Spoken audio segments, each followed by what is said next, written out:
voices in your head.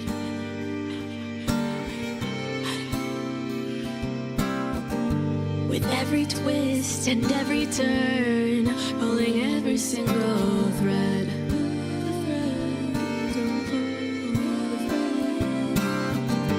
I may have 1,000 names, but in the end they're all the same. I play whatever role you need to guide your way. Welcome to the Matrix, where I am your god. It may be a simulation, but I ain't no fraud. Joy and your woe, and if the red dress caught your eye, I'm doing something right. Welcome to my world. Let's see who comes out to play tonight.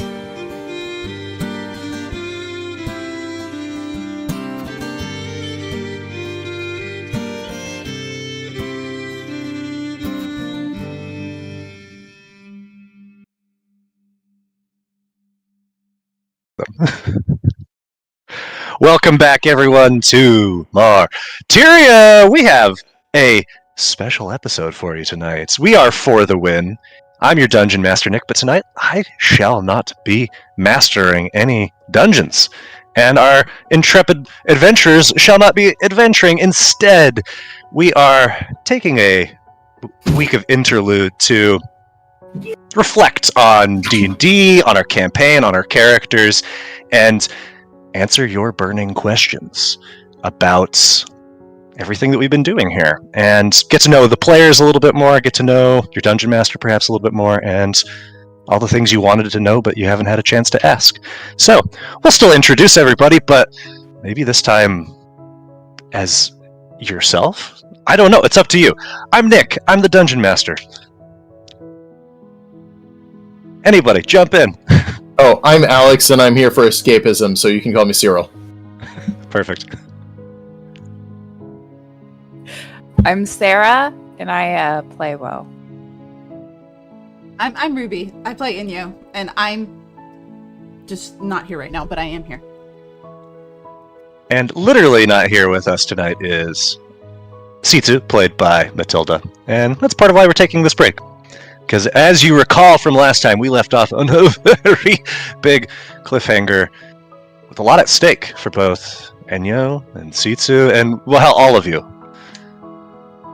So it was good. It was good. Cyril's fine, you know? Just had a date that he didn't get to go to. Sad. This is true. So sad. This is true. But maybe there's still that. time. How could you forget about Cyril's rendezvous? I'm worried about Mr. Lemon, so don't even go at me with forgetting about Cyril's rendezvous. One of my mentors is in peril.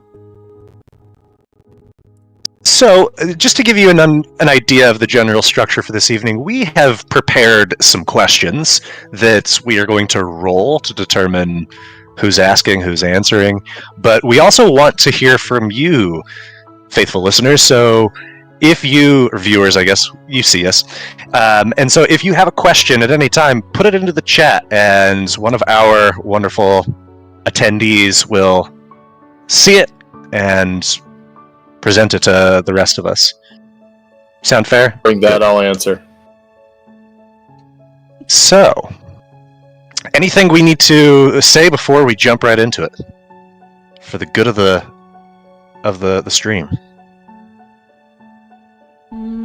Let's do it. I think so.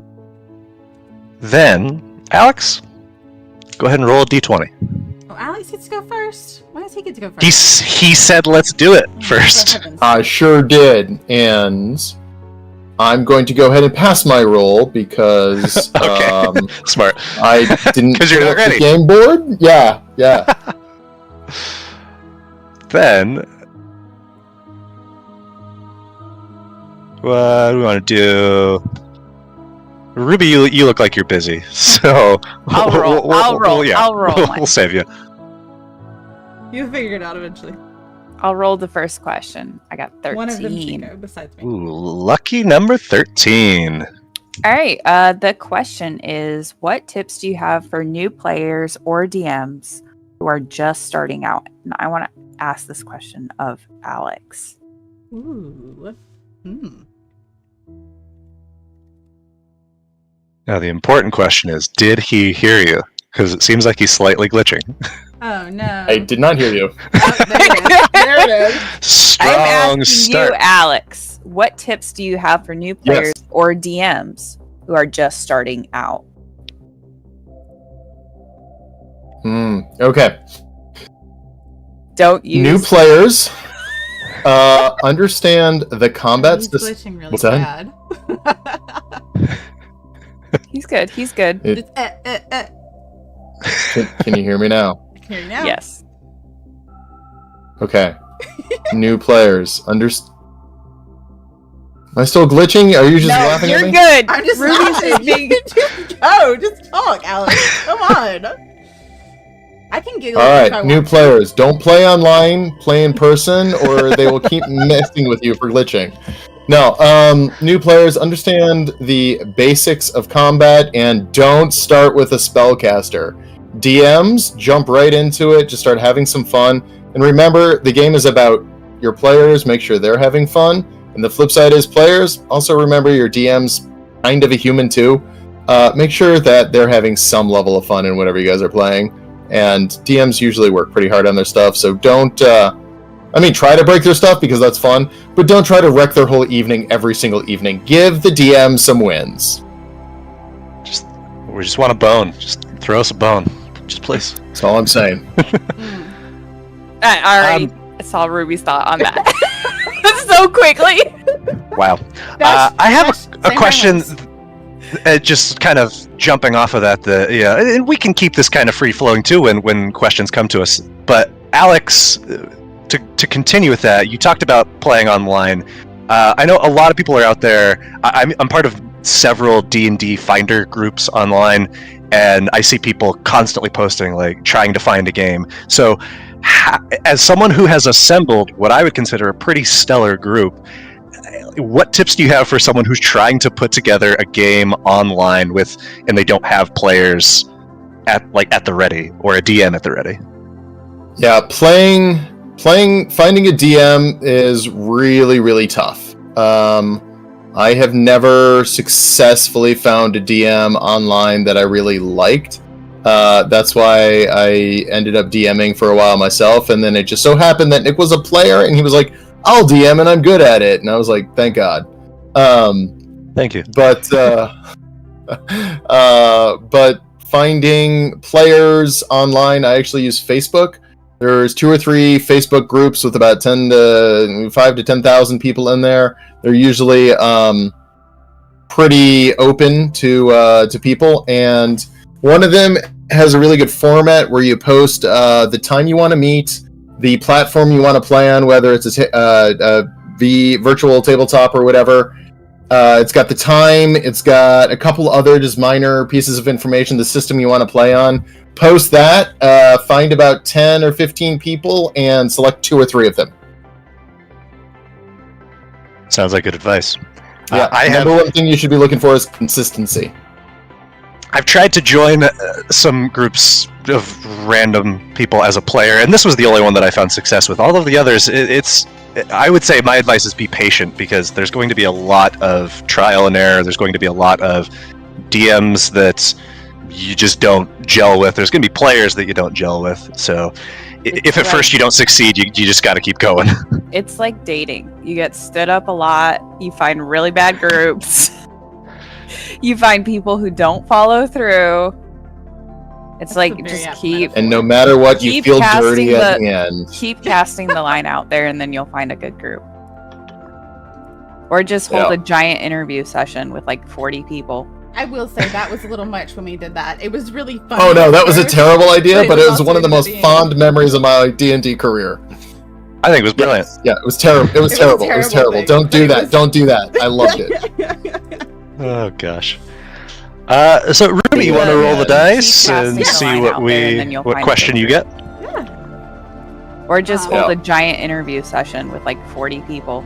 I will say that was a little much when we did that. It was really fun. Oh no, that was a terrible idea, but it was one of the most fond memories of my D&D career. I think it was brilliant. Come now, Ruby. It was terrible. It was terrible. Don't do that. Don't do that. Do it. I loved it. To me. Oh gosh. So Ruby, you want to roll the dice? Yeah, To see I what found it, and you'll what find question it. you get. All right, Or just hold number a giant 8. interview session with like 40. Shit, that's where it was going. I'm sorry, guys. I literally was hearing the stream going in the background and I couldn't find where it was. This is what happens when you're controlling the stream. You have issues. Oh. Let's see. Question number 8. What has been your favorite location in Martyria to explore? Is there anywhere we haven't delved that you hope to visit? Ooh. I'm gonna ask this a Snash or Whoa. What do you Whatever you're think? called. I think my favorite place was the dig site because there was so much more to that I wish we could go back.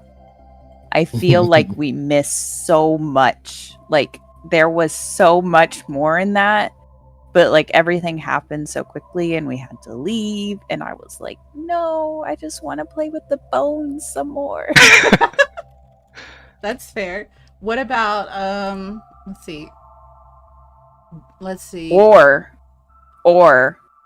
Enyo's dad's room. Like the That's not the rooms. So like there was the room in the dig site that felt like it didn't belong. And then there was a similar room that felt like it was different Yes. when we were in that was sewers. in the sewers. It was in another area of the sewers. Yes. That and then I didn't want to like if we had like a quick save button, Right. definitely yes. the pit. Definitely wanted to explore that pit. If we could have quick saved and then dived into the pit and died, I would be okay with it. But we're not. It'd have been pretty fast. Yeah. We didn't Yeah. know that for sure, but Nick kind of hinted at that in that session that we would die. I did want to like walk down that corridor though in that room where. Oh yeah, where he because was like where he walking was from. coming through, because if it was connected elsewhere, like. But then we also could have like run right smack into him, and that could have ended. Imagine if we Mm. were still in there. Well, after we got devoured by the giant mouth monster thing, I don't Yes. even know how to describe it. The devourer. The devourer. I was. I mean, pretty yeah, much I guess done. Woe explored the inside of that devourer, but I don't know if that counts as a location. Yeah, I don't know either. When you got swallowed, I was quite nervous. It felt I'm not gonna very lie. poetic. While we're on the topic of the pit, I think just as a general like pointer to DMs, if you're someone who's thinking about DMing, is anytime that you create something where there is very high risk of death, make sure that you do as much as you can to hint to your players that there's something bad in the area. Because if I had just said there's a pit and you all had like, yeah, of course we're going to go check out the pit, and you had all died, then you would have felt really cheated. Yeah, and also understand that of all the parties I've played in, this is the only one that ever actually considers retreating. So most players will never, ever, ever, ever, ever consider retreating. So just keep that in mind. Really? Okay. Never retreating? Never retreat, never A lot of surrender. people don't. Yeah. Yeah. Well, Your whole and so point is to stay alive, isn't it? I don't know why. That's how I play. It's just like Pokemon. Run is always an option. Disengage is always an option. Disengage is always an option. Not the way I play, but I also quick save a lot. And I'm impressed with you all for that, because I intentionally have created things that are beyond your current level, because I did a lot of sort of modular design for this campaign, and I never knew at what points, what level you would be at when you did certain things. So some things you've been in over your head and wisely made the decision to run. Mm-hmm. It looks like we have a chat question. Is this directed to Ruby? I think so. Yeah. Okay, but I think it's something we could all potentially Definitely. answer. I think each of us can speak to our preferred class and what we might think of as a next player, because we just talked about dying a lot. Indeed. What's the question? So what is your preferred species / class you're thinking next? So right now I'm playing a variant human, and I definitely want to play something completely different. it will be male. I do know that much. And I've played a paladin and a rogue now. So I am leaning towards possibly like a fighter, Eldritch Knight maybe type combination. Something that includes a bit of magic. Even though my paladin and my rogue do have some magic, they don't have as much. As far as species, I'm really not sure. There's a variety that Nick has offered us. In fact, I don't remember all of them. Nick, could you share all of the species that we've got in Martyria? So with Martyria, we've alluded to this and mentioned it a couple of times, but this particular setting, the people's races are much less like homogenous. There's a lot of intermarrying over the history of this walled city, which makes sense that if you are cloistered for thousands of years, you're not going to stick to, okay, only dwarves with dwarves and so forth. But also, I limited players based on the lore of the history of this world to bestial lineage characters. So things that more or less look like humans in terms of the same number of appendages, not covered in fur or scales or feathers and so forth. So there was certain flexibility in regard to that. And if you wanted to play a half dwarf, half drow, you could. And we see that with Sitsu, who's half halfling, half drow. And I created a system where you could kind of pick and choose a certain number of racial features from whatever blend of races you selected. And so that's why we see some of the benefits of halfling in Sitsu with their halfling luck, but also some of that drow-like weapon training. Just to clarify, she is half, halfling, not a half halfling or a quarterling. That's true. Yep, quarterling and drow. Just to clarify for that question, my next character's name was already decided. His name is Rue. Wow. And that person that asked that question knows that. So there you go. Said it out loud. So, Snash or Alex, maybe you want to tell us what you're thinking next? Well, we all know Snash's favorite class. It's a cleric. Calling back to what she was before this campaign. It's like one of those things where everyone needs it. So it's kind of like a default. Like, I like playing support characters a lot. But I also like the spell list a lot for clerics. Yeah. Probably a cleric again. So I don't know. You think next character the first time die? Should woe disappear on us? We might be seeing another cleric in the campaign. If woe were to die, I would play a cleric. Yeah, 100%. Again? Maybe not. Yeah, again. I think Alex has some PTSD of the cleric that Nash plays. I feel like. Yes. Well, prior to playing in Alex's game, I was playing another cleric that I played for close to 2 years in another game. So it wasn't intentional. It was just what was needed, and I really liked the class. Nice. Yeah. Alex, what about you? If Cyril were to die, and he came really close once. Yeah. Yes. My actual favorite class is Sorcerer. I just think they have the most flexible, pretty much everything. And as far as being overpowered, definitely the Sorcerer. There's a couple of versions of Wizard that are kind of overpowered, like the Blade Singer, or whatever. Mm-hmm. They can do a lot of craziness. But to challenge myself and to have a little fun with this, I thought I would go Illusionary, because I thought that would be more fun for role-playing. It's not nearly as overpowered. And I personally love the tactics that Dungeons & Dragons offers. I could play a tactics game where it's just all tactics all the time. I just love that stuff, because I'm a nerd. But the idea of making it a more role-play heavy character where he's forced to take an illusionary spell every level and have at least half of his spells equipped or prepared are illusionary, it makes that tactics more difficult, and it makes it more fun to think about almost like what would my opposite be, which in this case is somebody who just kind of makes things up as they go, and the concept of the truth is an illusion too to Cyril.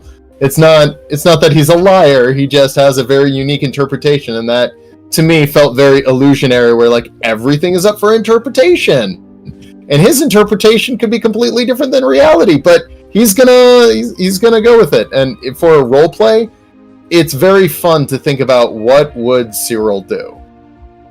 Sounds like a jazz wizard. You know, he's just kind of going with the flow, making it up as he goes along. I'm gonna be honest. Yeah. I think the girls in the campaign are eventually gonna have shirts that say, "What would Cyril do?" Yeah. And Cyril would say yes. WWCD, Cyril would just say yes. What would Cyril do? That's the other thing I encourage to encourage with caution for players is most DMs have an idea in their head of something that is going to happen or could happen. Cyril is definitely the first character I've ever played where the answer was always yes, let's see what happens, where I'm making decisions knowing that it will negatively affect me tactically. But I gotta say, it's a lot of fun if you have a creative, clever DM who actually thinks about consequences in a story and, you know, cause and effect. And Nick, I think you've been really good with that, is everything has a reason, everything has a rationale, and everything is somehow tied to the lore. So it's been very fun to say, yeah, what would happen if I started taking drugs? Yeah, what would happen if I went down this dark alley? Yeah, what would happen if I blindly trusted this person? And the other thing is, Nick has been pretty generous in the fact that there hasn't been, at least that I've seen, any straight up instant death. Do this and die. I've played with some DMs that do that, and it changes the dynamic of the campaign, and it makes players a lot more conservative. And this is one of the first campaigns I've ever felt like I could make bad decisions without being chaotic stupid, and I'm not going to just lose my character. There's always that like escalation of like you have to make 2 or 3 dumb decisions to straight up die outside of combat, and that's made me feel very confident in like, oh yeah, I can go down this dark alley and see what happens, and I'm not going to just insta-death. So I like that. Yeah, Tangent, but you can tell I'm speaking from personal trauma. Yeah. PTSD. I mean that. Oh, sorry. Go ahead. I think it goes to show too, like it's very important to understand and know the people that you're playing with, because like if you bring a chaotic character into a brand new group, sometimes they don't understand that you are literally just playing this character. They just think that you're making these dumb decisions on purpose. Whereas like this group, we all know Alex, and we know he's very strategic and intelligent and stuff. And I think that's the fun he has, is like he knows how to win the game. He's making it harder for himself to win the game now. He's handcuffing himself. He's handcuffing himself. But in that, he's finding enjoyment. And like the enjoyment that we're finding is like he creates the chaos within the group, and the group has to kind of button down the hatches while he's going off. And it's a fun dynamic because you kind of see the 3 girls, and we're all like, oh my god, not again. But it's entertaining too. I'm glad you guys are entertained. I've never been the chaotic person in the party. I enjoy it, but I always find it a slippery slope, because if you go too chaotic, then people are like, you are actively working against the party, and that's not fun. And if you're, try not to do that. And it's hard. It's hard to know where that line is. And I think part of like succeeding in that is knowing what motivates your character to be chaotic. Is it that you just are in total opposition to any authority and you're going to automatically just rebuke anything that someone in a position of authority says to your character? Or is it that you just want to cause chaos in the game because you are so constrained in your real life that you want to see shit pop off and break bad? But I think if you have a legitimate motivation for that, then it can be really fun, as we've seen. I enjoy it. And it looks like we have another chat question. I don't really have much of an answer to this because I have barely ever played as a player. So I'm going to put this to you, who have more experience playing than I do. What is more fun, a broken min-maxed character or a somewhat useless heavy roleplay character? I think this should go to Alex and Snash because I think out of the three of us, you two have probably played the most D&D, where this is still, I mean, you guys are my first and my only campaigns I've ever been with, really. I think the party needs a dynamic, and that dynamic does evolve over time.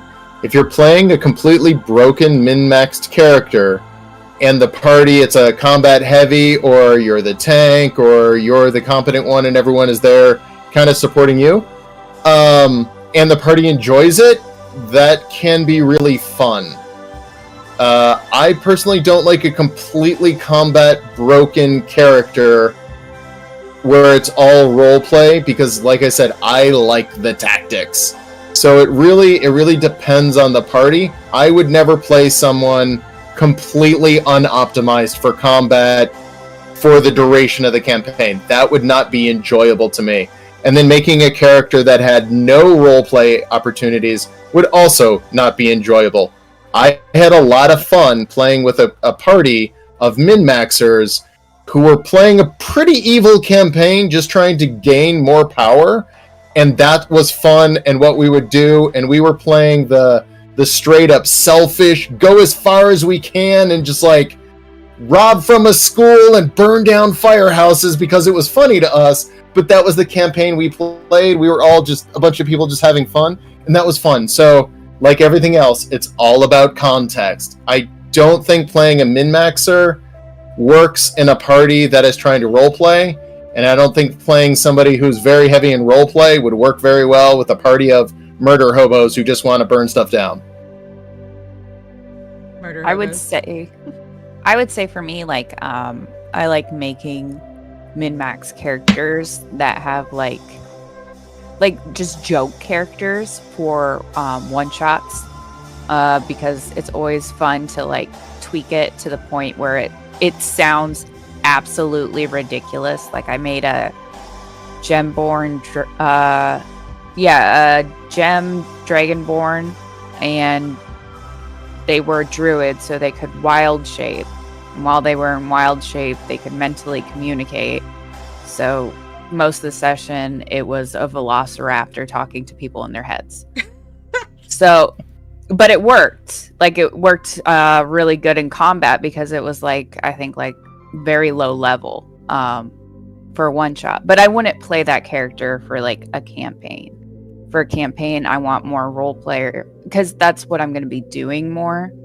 So like combat, you have much more of a known dynamic when you play in a campaign of what everybody else does in combat. So you have your like role, so you don't have to be as strong, if that makes sense.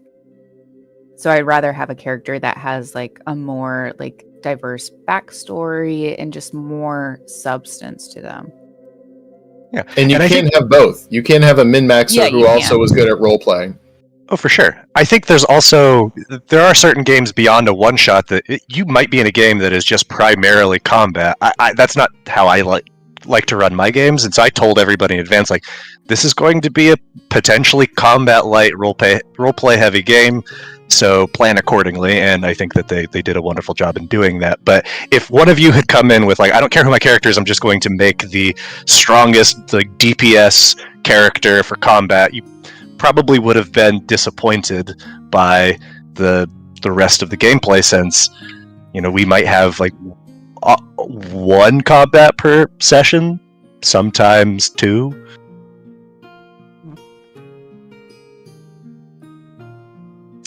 Shall we return to the dice? Yeah. Alex, you have not rolled yet, so give Challenge it a roll, girl. accepted. Nice! I just had that feeling. I was just feeling it. Winner. Is it like a horrible question? No. Oh, no, that's a good one. Alex, do you have your document? No. I'm supposed to have a document? Yeah, the one that we all, contributed to. Where? It's okay. We can read it off to you. If you need. Yeah, to please see. do. I can't read. The question reads. Oh, you started, so go ahead. Go ahead. No. Oh, god damn it. How were you first introduced to D&D, and what's your origin story? Ooh.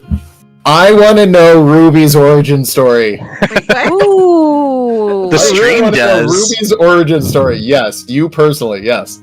Me personally. Okay. So wait, hold on. How was I first introduced to D&D? I was introduced to D&D by my friend Crash Override 420. He's actually popped in. Shout our out to stream Crash. for times. And that's because he plays live sessions where he lives, and he plays them all the time. And some of his friends join us when we were in Discord and would talk about it. And he invited us to do a one-shot. So it was a group of us that had all been playing Fortnite together. And he was like, come in and do a one-shot. And we had another friend who ran it, and we all played. And it was just like for, I think we did it maybe 3-4 times, maybe, so it's like a month. And then it ended. And even though some of us wanted to keep going, everybody else just kind of disappeared and did their own thing. And we never got back to doing it again. So I was like, you know what? I want to find somebody that's okay that I don't know a lot, that I'm a newbie. And I started searching on Facebook, because all these Facebook groups, there's a huge variety of them, where they're, inviting people to come play, or if you're searching for a group, do you want to come play with video games to Dungeons and Dragons? So I joined a few of those, talked with multiple people in message and just got ghosted like a lot. And then I talked to Alex, and I was like, hi, I don't know anything. But then Alex realized I was a streamer, and so Alex should probably carry the rest of that, because once he found out that, he was more than happy to teach me what to do, and I joined them and started streaming, and I managed the stream and play a character. So Alex. Yeah, and so I was just like, I mean, we've got this girl who runs the stream. Let's say we just not let her talk and run the stream. And Nick was like, man, you should give her a character. I was like, fine! Oh, so I should Not say, at all how that happens. So I was going to say, I don't think that's how that Just happened. kidding. But, I could feel your passion for just having fun, learning the game, playing, and I was like, oh, awesome. And I had a feeling you would be consistent, and you were willing to learn, and I mean, that's really what I wanted, is just a group to be consistent with, to learn things they don't know, and to have fun, and yeah. I will That was, say, 2 years ago now? Yeah, I think it'll be 2 years this May, actually. Yeah. Because the other thing that my friends know that you guys actually don't know was that around this time that I joined Alex, Nick, and a few others, I had just lost my job. And so I was trying to find a new one and get back into life. And then everything started going, I started doing this, and it helped keep me out of depression in a sense. Not saying that it was really, bad, but it was one of those things that was a positive impact on my life. So I have had a really great origin story in how I've gotten involved in D&D, I think, and not everybody's that lucky to find good people that are consistent and willing to work with you. But just keep trying. Like Snash said, it's like dating. You just gotta keep going out there and fishing until you find the right group. It's hard. I just realized that if we had had a bad first couple of sessions, then this would have been her supervillain origin story, but because it was good. And I will been say, like, fuck D&D. yeah. Like my I will first take it character was like an overly passionate paladin. I remember that much. My first character was, Your first character is always like, Everyone remembers their first Yep. character. it's very for me it was very impactful. Like I didn't realize how much I cared about. What was my your first character? My first character was a ranger. She was fairy, which was like, it's basically the elf. It's a homebrew race that I found online.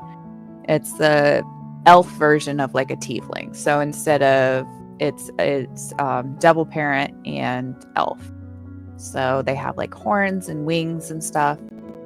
And I played in a Curse of Strahd game, and that was my first game that I played in. Started with the Curse of Strahd, and you Yes. ended up liking D&D. Loved it. Well, a big impact for me was that we're playing with like our IRL friends, and we played at our house every week, or no, every other week, and it was just very like communal, like the way, so that we could, as adults, it's really hard to hang out with your friends. So it became such a scheduled, like, we get to spend time with our friends. And eventually everybody had to, switch schedules, move away. So the game kind of ended.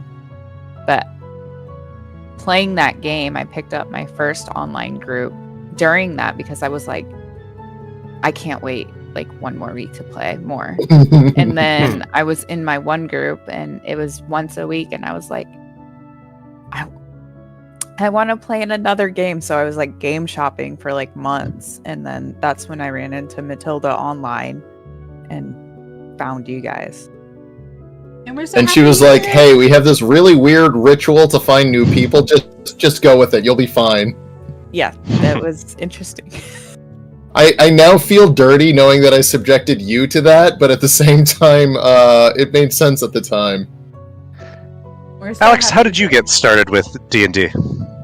Oh, like everything in my life, it started through work. I was mentoring this guy who was just really, really weird and socially awkward and all that, and a total neckbeard in all the right and wrong ways. And he was like, hey, do you want to play D&D? And I was like, yes, that actually sounds fun. And he was like, really? You? I was like, yeah. He's like, but you're a military guy. Like, really? You would play D&D with us? I was like, yeah. And he was like,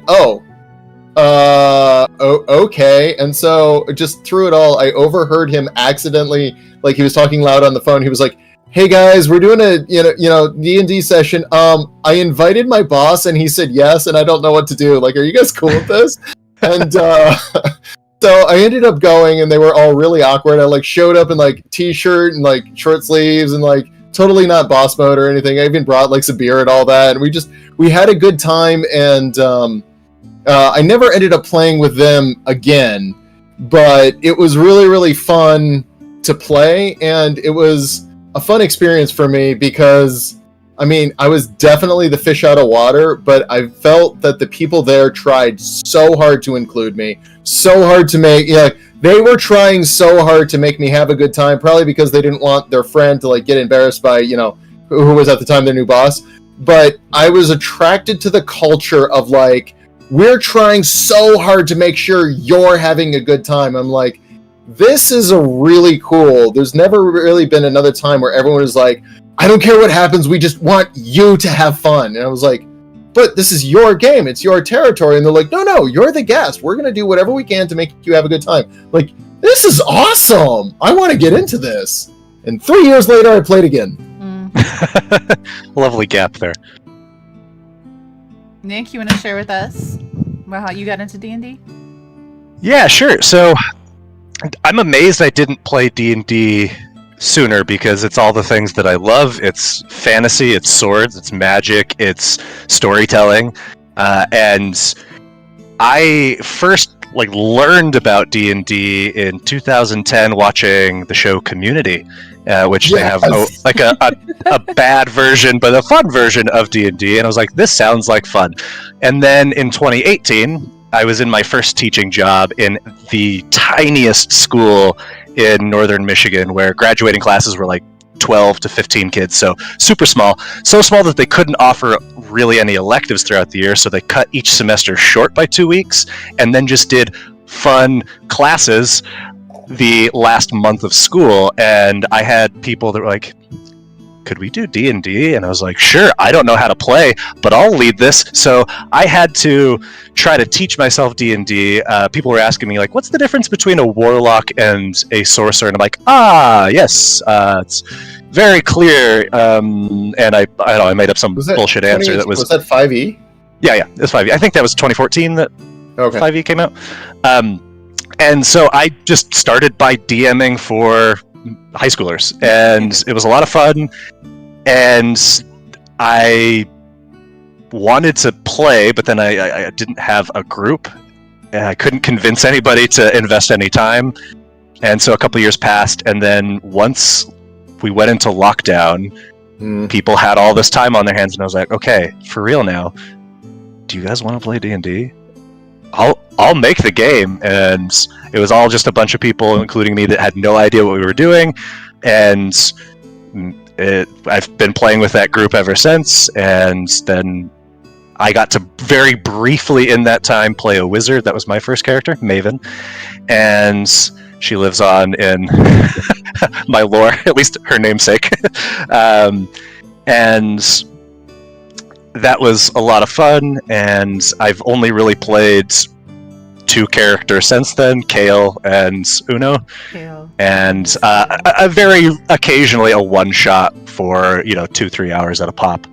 But if anybody is out there really struggling to find a group and the group finders aren't working for you, I promise you, like, if you undertake the onerous task of learning how to DM and just knowing that you're gonna fuck it up so bad so many times throughout the process, You'll have players will come. Yeah, people. They will compete for your attention. Everybody wants to play. No one wants to DM. Even like if you agree to DM, you can probably convince your in person, like your IRL friends, to try it out.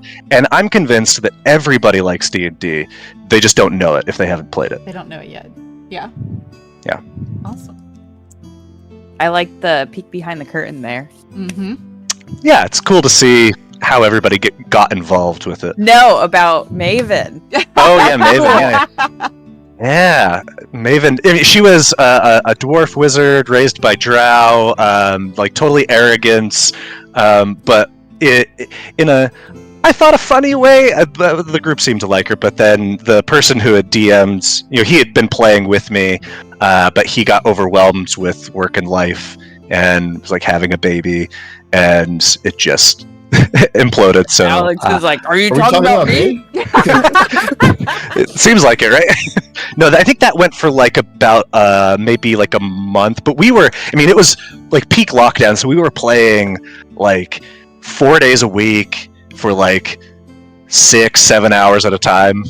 So we were playing D&D in a month. Yeah, we were cramming in so much D&D, and I was still running a game with the others. It was like a smaller group that had splintered off the main group, and it was a really good way of really wetting my feet for being a DM, because you have to log the hours to get comfortable with it. And I will say, even now, like, I get anxiety before every single time we play.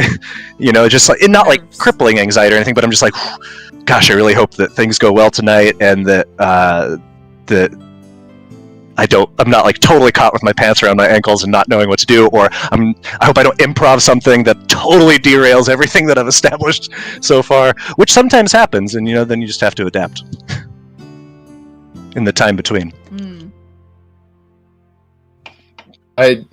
I always got DM anxiety prior to the session. Even if it was only maybe 30 minutes before or whatever, I'm like, shit, I don't have enough I always got DM anxiety. Which I think is a good thing. It shows that you care. Yeah. That you want your players to have a good time. It's frustrating, though, because some of the times where I prepped the least, you guys would say, man, I had the most fun. And I did play with one of those just like chaotic parties. And so I didn't have a lot of prep time because there wasn't much lore or whatever. But those were the easiest, but the least fulfilling. The ones where I felt like the prep time paid off and the investment, and someone was like, oh, then this leads to this, and I get what this means. That's great. I'll admit, I find that you do that a lot, Nick.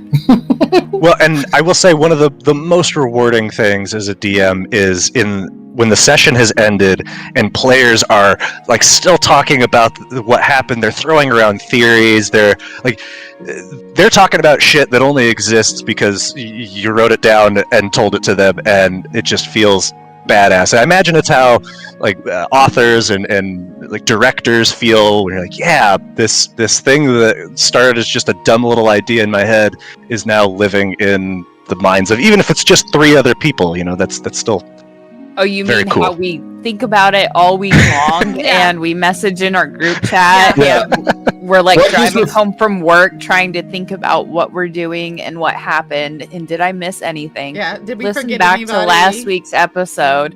See Let's if I call forgot it anything. what it is. It's player tiers. Player tiers is DM fuel. Absolutely. To some extent. Causing your players emotional damage is Oh, yeah. Nick's very good at emotional damage. Yes, Yeah. yes. Very, yeah, very good. yeah. So Thank you. Yes, yes, you're welcome.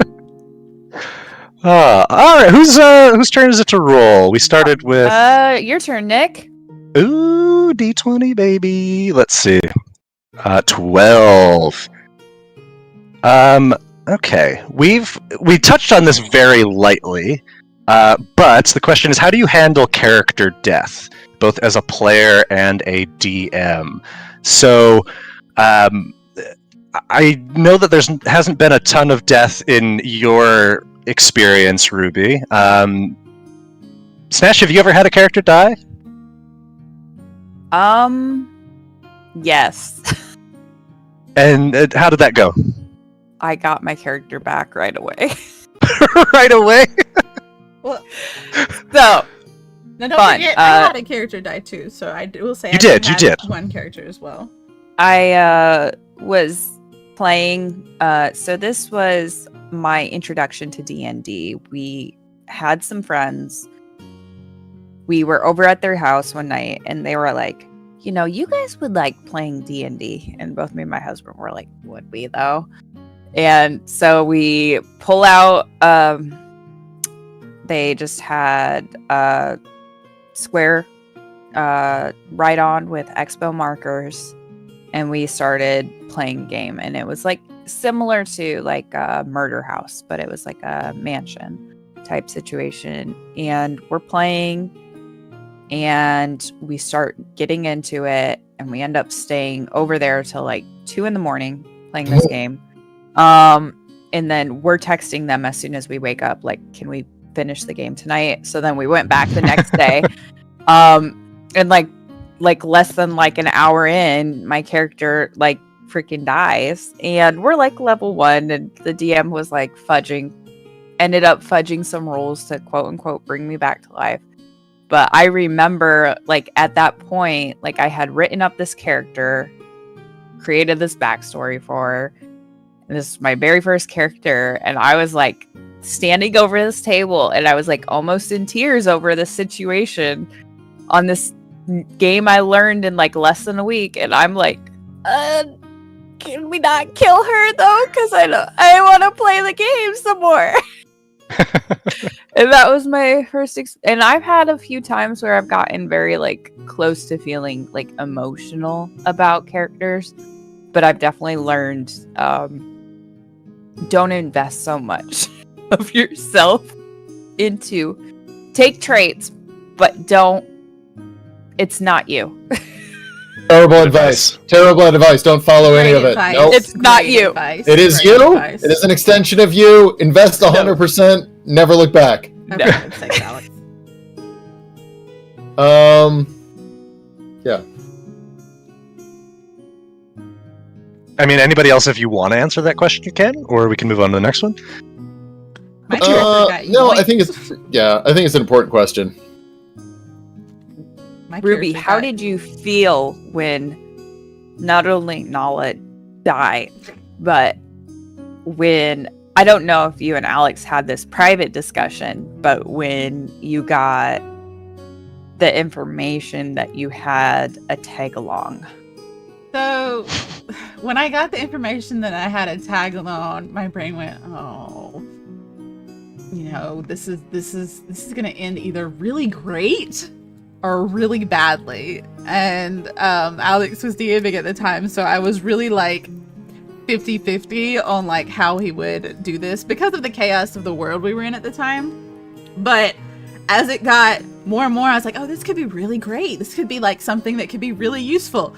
And then as I started realizing that Alex had this whole other group that was about to start hunting my character down, and we're like, yeah, no, because you have this effect, or you have this going on with you, we need you, and we're going to make sure that you can't get away from us, which means I lost complete control. And so Alex was great about it. Like, he gave me like a forewarning, but when it happened, I had no idea that was the session it was really going to happen on. Like, there was like clues that this is getting worse. If I start using it more, it's going to become a problem. But then when he went yoink and plucked me off the map, I was like, you mother trucker, what did you just do? And it was my own fault, true, because I was so in the moment of the game that I didn't even realize the character I was talking to was in the other room on the other side of the map. And I could have, like, as a player, realized that and done a pause, but I just played it and was like, here we go. Yeah. I'm glad you didn't. You did just play it because, it's hard to not metagame when you, okay, well, I as the player understand this, but like I think committing to that, even if it was just you got caught up in the moments, like I think that made it a better moment. No, and I don't disagree, because that was one of the things, is like I was trying to make it impactful not just for myself but for the rest of the group, because it was just, I was like, this is like, I think Alex even had messaged me. Did you message me? I don't remember, but he had been messaging me what was going to happen in a sense, in a separate chat. So I had an idea, but I truly tried to get into it and was really working hard to make sure that it was just, let's go. This is what Nala would do if the situation presented itself, and that's what happened. So it was, I was very proud of the way you played that, and that's a hard thing to do, is this is what my character would do, even though it's potentially detrimental to that character, and knowing, not metagaming and just embracing the fact that, you could get screwed over. I like a game where you can lose, because that gives you the stakes for winning, and Nala was one of the rare incidents. The only time I've ever been like, you know what? I think survival might be okay in this in this moment, and I kind of control Z'd it, because I didn't think it would straight up kill her character, and I was like, oh, I might have mathed that wrong, but it's too late now. But I don't like one-shotting anything, and she totally got one shot when she probably shouldn't have.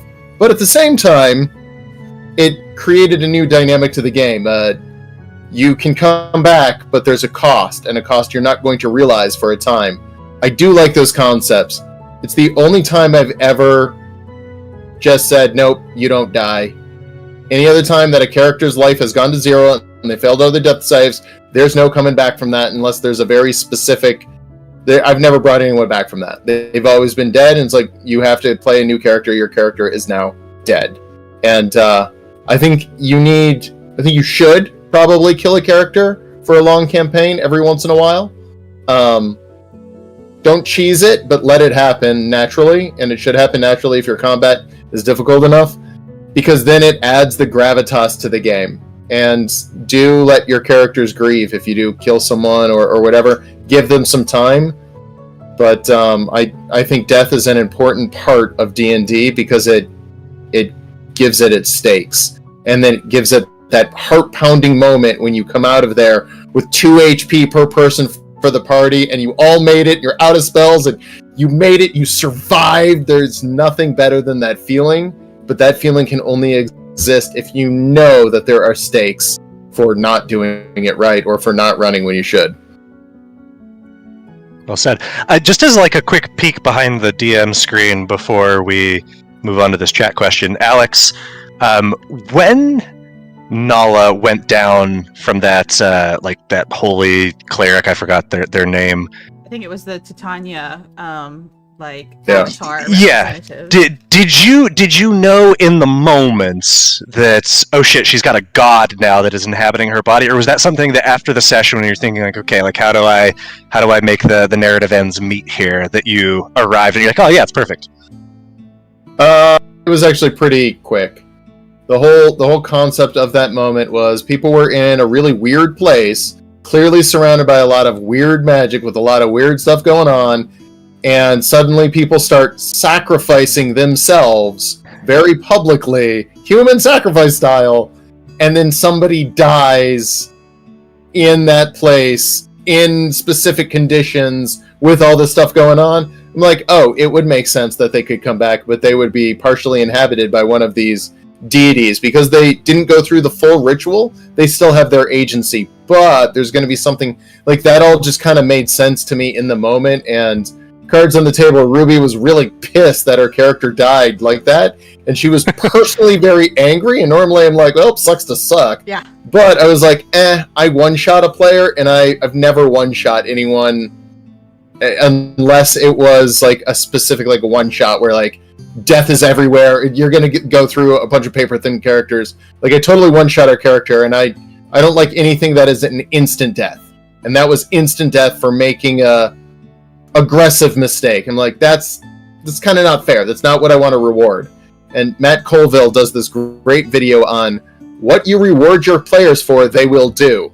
And I was like, I just punished a player for doing something within their player's, character. It was like, I don't want to punish someone 100% for doing something their character was due. They were playing their role. They were playing it well. That's not something that should punish their character completely for. So I had one of my rare moments of, I went too far. Aww. Yeah, I remember that too because I was playing Dove, and when I cast, because I twin spelled a Cure Wounds, I believe, at that point on 2 different people, and the only reason I knew that Nala was already dead at that point. Like as metagaming, like I already knew she was dead, but like my character double her HP damage. So it was more like that. let me just try, like someone just died in front of me. What would my character do? My character would probably, like you would keep doing CPR no matter what. Yeah, you just don't keep know going what for to a do. while. This is your first experience with this. So like I just threw that out there just as like, this is what she would do, right? Not like I'm trying to save her. And Alex is like, yeah, she pops back up. And I was like, what the fuck is going on? Yeah, honestly, you were the only I was like, one who knew. oh, you're just like, what the fuck is happening? You knew almost off the bat. I think even before I actually had realized that Alex had put a tag along on my character. I knew it was odd. Yes, but I was in the moment, and I was like, I think Alex sent me some private messages about it. Yeah. Yeah. And then that, because that's when weird. your character kept, for a while in the next couple of sessions, Yes. your character kept being like, are you okay? Are you okay? Yes, Are you yes, okay? yes. Are you okay? And I was like, I think I did know before you knew. yeah. Yeah. Because even That I was was pretty like, fun. I'm fine. Why do you keep asking me this? And I Uno knew last. Well, the thing I think the thing that was going on with that is Alex was being like a great DM and manipulating us all against each other Oh my gosh. because I don't yeah, no, he's really good. At if I remember correctly, Alex, like the conversations that we would have, like he wouldn't say Ruby knows this, Ruby doesn't know this, right? He would just be giving me information that Dove knows. And then what I would have to do is in game, like just kind of touch at you, like see like, does Ruby know this about Nala or not? Yeah. Like, but have Like to do it probing in game, in questions. character. Yeah. Yes. Those And little then sometimes probes. your reactions to me, I was like, I is guess she I played hiding? it. Is she trying to hide it from us for some reason? Or like, I guess I what's played going it off on well here? for a while. Yes, it was a very fun, like, game underneath the game that Mhm. was going on. Yeah. Definitely. Until then, it was like Eh. brought to light. Yes. And on a related note, at the beginning of this campaign, or before we even started, based on everybody's backstory, I sent them a list of rumors that they had heard about the city, and I've seen throughout, particularly Matilda and Yusnash have been like bringing those rumors up, trying to get the other party members to bite on them to little avail. But it's been interesting. What the fuck are you talking about? Sorry. I'm so sorry about that. It's all good. Yeah. It's been fun for me at the very least. Yeah. So let's address that chat question. Have any of you become so detached from a character that you just wanted them to die so you could reroll? And I will answer that first. As a player, I've played far too few characters to have that be a situation. But I did have a player in my first campaign who just hated their character. They had rolled up a ranger and just were not having fun with it. So we talked about how can we send you off and who can we replace you with. And so, we had that conversation and we worked it out together so that it wasn't just like the person sabotaging the group to kill their character, but doing something that got the character that they were no longer having fun with out of the game and someone that they wanted to play more into the game. What about you all? Have you... Oh, sorry, go ahead. I have a question on that. Was it more based on like role play, or was it based on like mechanics? Like, were they frustrated that they felt so weak compared to the rest of the party, especially as a ranger? Or was it like... This was, like, all a group... think about this before I made this. This was all a group who...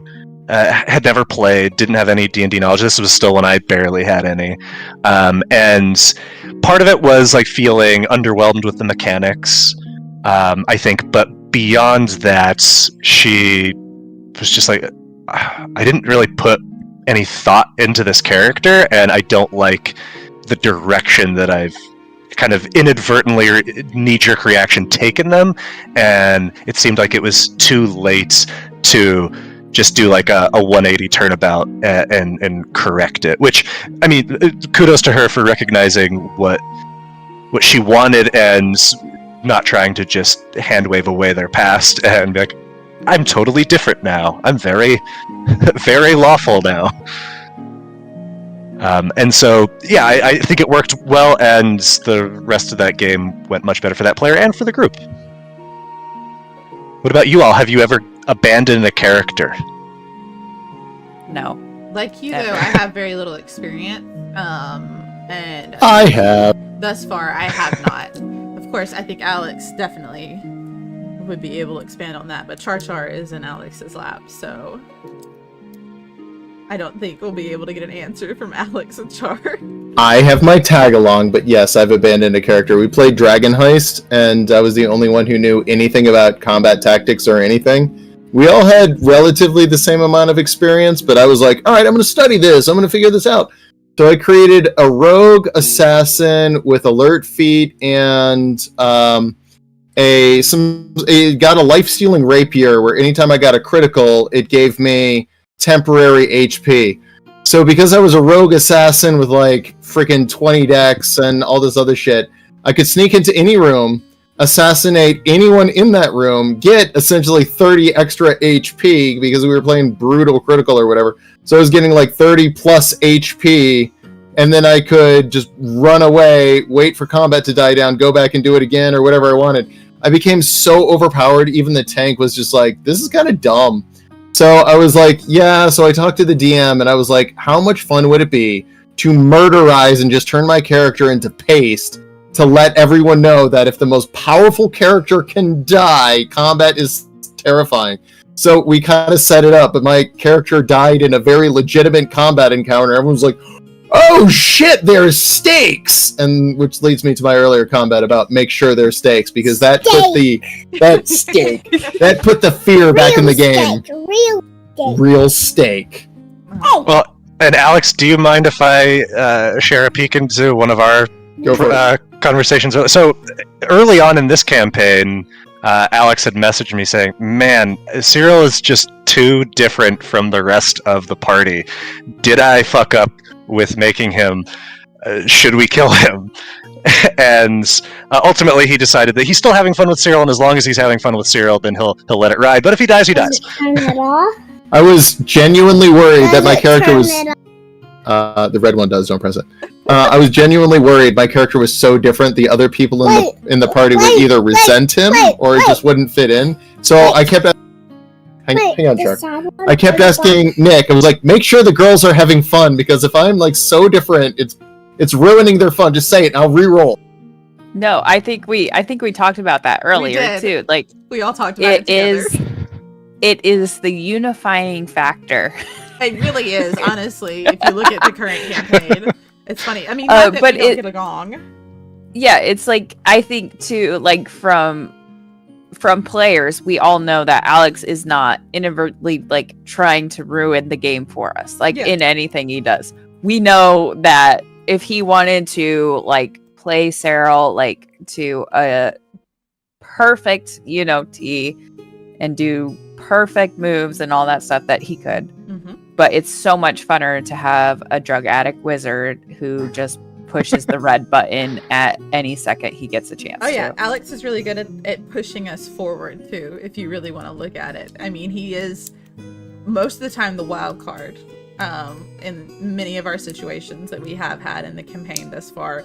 But the relationships I see as a player that have been building between like my character and his character, and then the relationship that he already had with Snash's character, I mean, it's great to just see the camaraderie our characters and we as players have developed. I'd never thought it was a bad idea, Cyril. His character, maybe a little annoying at first, but then it just turned to love. It's always fun to have like a very serious discussion going on with NPCs, and then have Cyril there, and everybody's just like, hold on, where is it's the stakes are so much more, because he's gonna say something that ruins it for everyone. So you're very like tactile in what you're saying the whole time, because you're nervous. I think the best idea of that was when we were in the when we were down in the archaeological field, and I was having to be like so super serious and was trying to be like really mean and like disgruntled, and Cyril was over there like, I'll be your apprentice, I want to join, like next to me like a hyperactive kid, just like ready to go. That's one of the ones I remember fondly thus far. That was a lot of fun for me, because Alex had said, I think Cyril needs like a mentor to be cool, like a cool mentor. And it was like, ooh, I've got a good idea then that probably is going to annoy Whoa. Mm-hmm. And Alex was like, yeah, perfect, let's do it. We talked about your personal emotional state and what that would do to you and to your character and all that for about 15 minutes after or before one of the sessions. Oh god. Well, because in the moment you guys are all like, God, Cyril, hop off Lyle's dick, jeez. Yeah, and I'm really, like, he's doing exactly, having the effect that we thought he would. Exactly what we talked about. Oh my god. That's so perfect. Yeah, just the timing of it worked out. I was like, you guys are probably going to meet Lyle soon, and he's pretty fucking cool, I think, so. Yeah. That's awesome. Thought that was fun. Mm-hmm. There's been a lot of that in this campaign, of just happenstance for things that you all came up with in your backstories, or things that you have asked me about that I'm like, oh, well, doesn't that just match up perfectly? Love it. Oh. That's also the sign of a well-built world, where people have characters in a world, and when you're like, oh, that matches up, that's because there's enough lore and enough things going on where there are things to match with. Mm-hmm. Agreed. That's fair. That's fair. Okay, shut the door. Do we want to take a break so that we can empty bladders? Wrangle our children, This yes. is... Y'all, I knew we would have fun, but this is even more fun than I thought. I love talking about D&D. I could do it all day, every day. All day, every It's day. like our Let's after do it all session discussion, but we're not all extremely tired and just want to go to bed. Right. Exactly. We're not emotionally drained yet. We're not crying from session yet. Emotional damage is not happening tonight. Okay. Oh, goodness. Be back soon, y'all.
And we're back to the For the Win Q&A interlude. We have our beverages and go-go squeezes.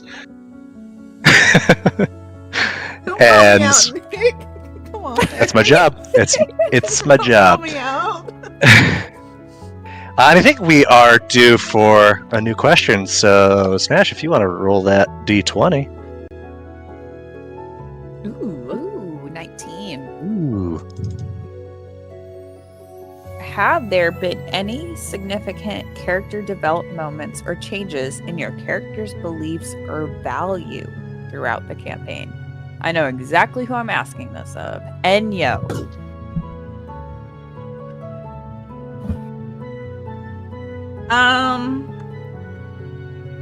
Yes. Oh, please elaborate. What could it be? Well, when you first meet Inyo, she's very confident in herself and like her established world, basically her dynamic, the people she knows, the group she's a part of. And as she joins Cyril, Woe, Sitsu, you start to kind of peel back the layers of, you know, this tough persona that she's built around her to see that she's not in any way in control of it, and she starts to notice it more and more. Cracks are beginning to form. And I think one of the biggest or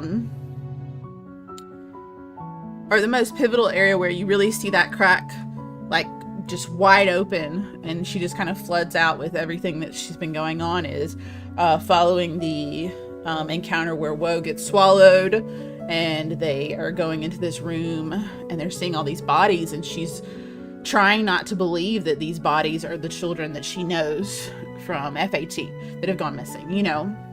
And then after that, she basically has an open confession discussion with Woe and Sitsu and Cyril, and she's like starting to worry because she doesn't know what's happening, because not only is everything continue to change every day as she continues to, you know, move with this group and plan these, you know, escapes from the prison or trying to figure out what's causing all these deaths, she's realizing she doesn't even know what's going on in her own mind because something's trying to tell her that she doesn't even remember what happened.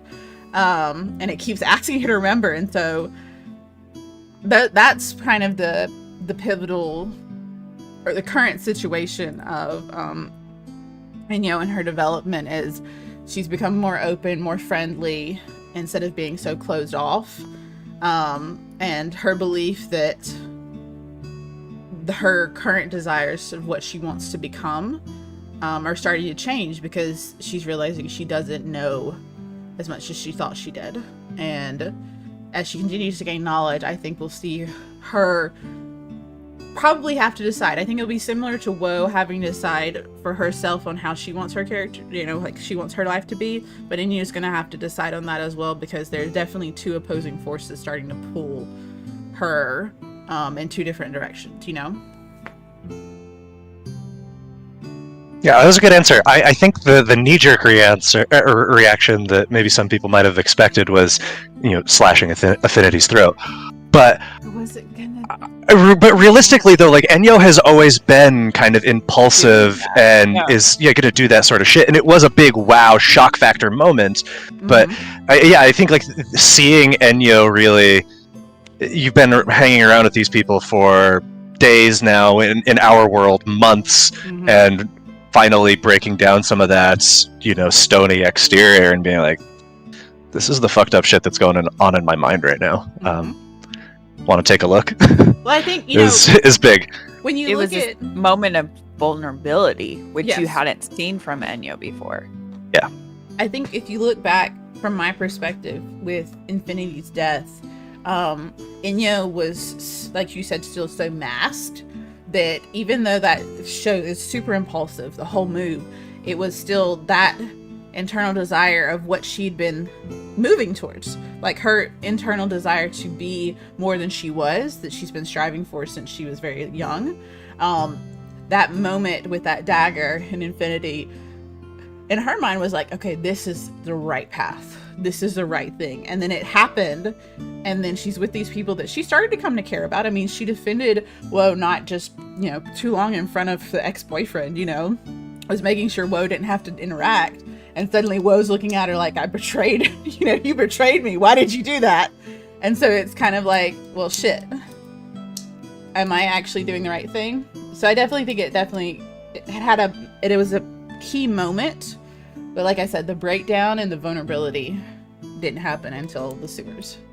Truly. And I think we'll see more of that because, as we've alluded to, one of Inya's primary mentors is now in a very precarious situation. And it's someone that... Oh, so precarious. That Inyo, from her perspective, has never seen that person not be in a very, very controlled environment. That, like, when they walk in the room, it doesn't matter what happens. They already knew it was going to happen in a sense. So from her mind, this is just... Yeah, you're going to see how rattled she's going to be.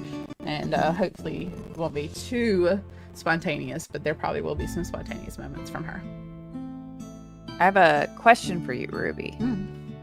Was the party, like the party for Enyo, this is my outside perspective from it.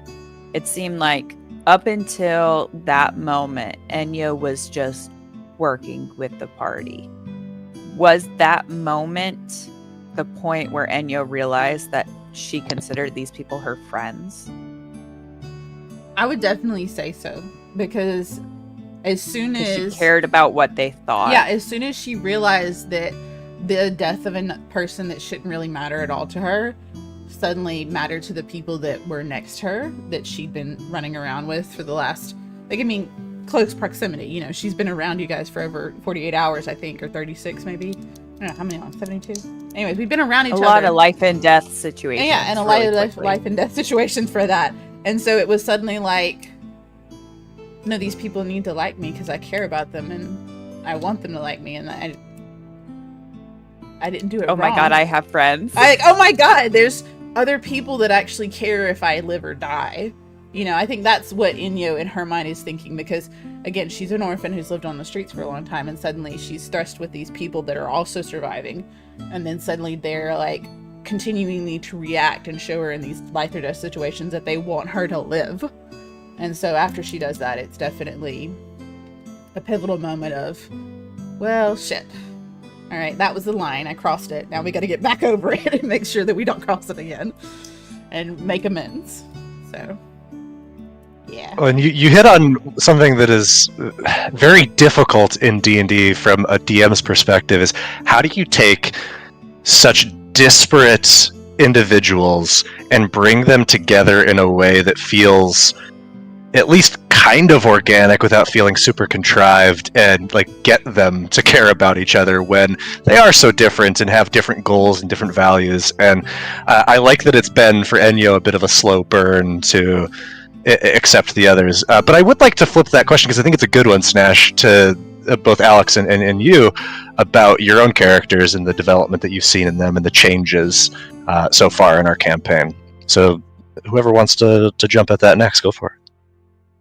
Are we going to talk about our own versions of sobriety? That's where you want to go.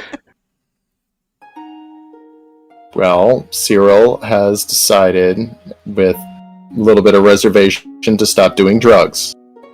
For now. For now. What brought him to that?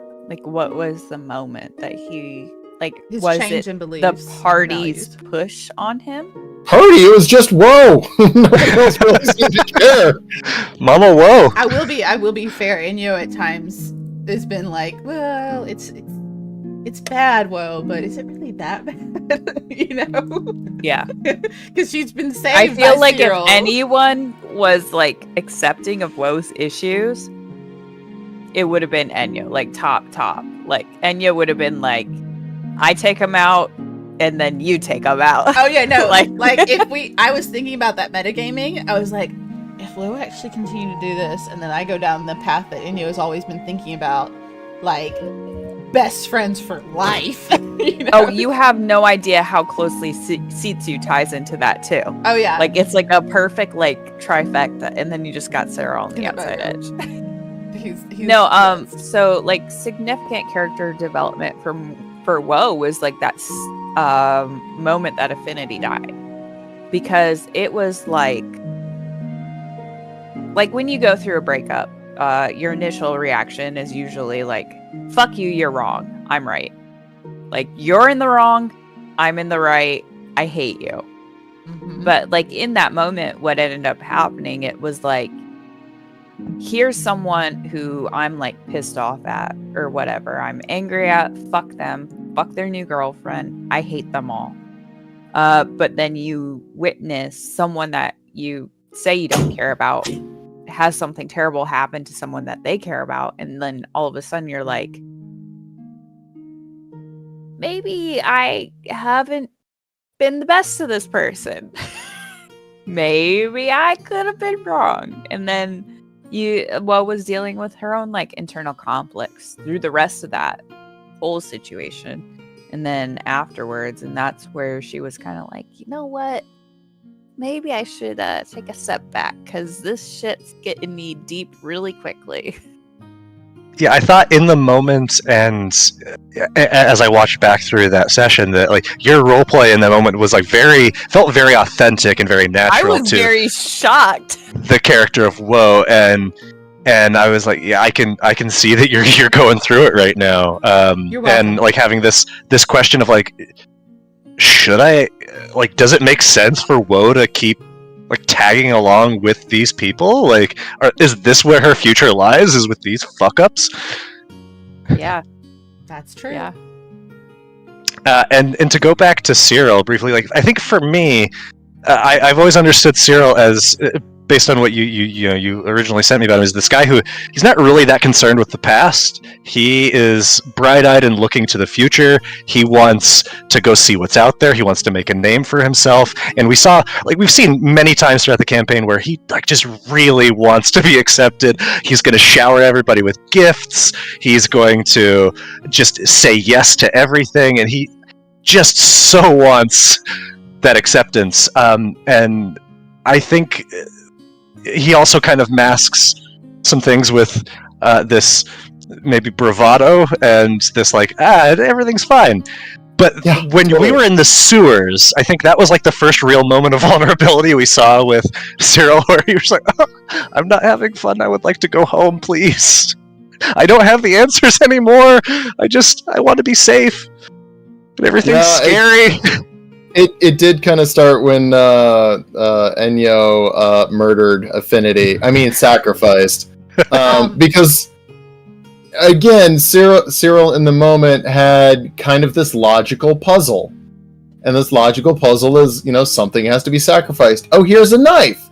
Oh, Enyo is supposed to do something. And it was like, oh, yeah, something needs sacrifice. Give the knife to Enyo. She'll figure it out. Knowing, hey, this could happen, but it's like when you and your friends are young and you end up talking yourselves into shit and you're like, how did we get here? Yeah. And that was kind of like the whole, like, oh my god, maybe this escalated quickly. I did not, so how do we go back from there between that and the drugs starting to actually cause problems and, starting to feel the real consequence? The whole concept is he had a sheltered, miserable existence, but he's so optimistic.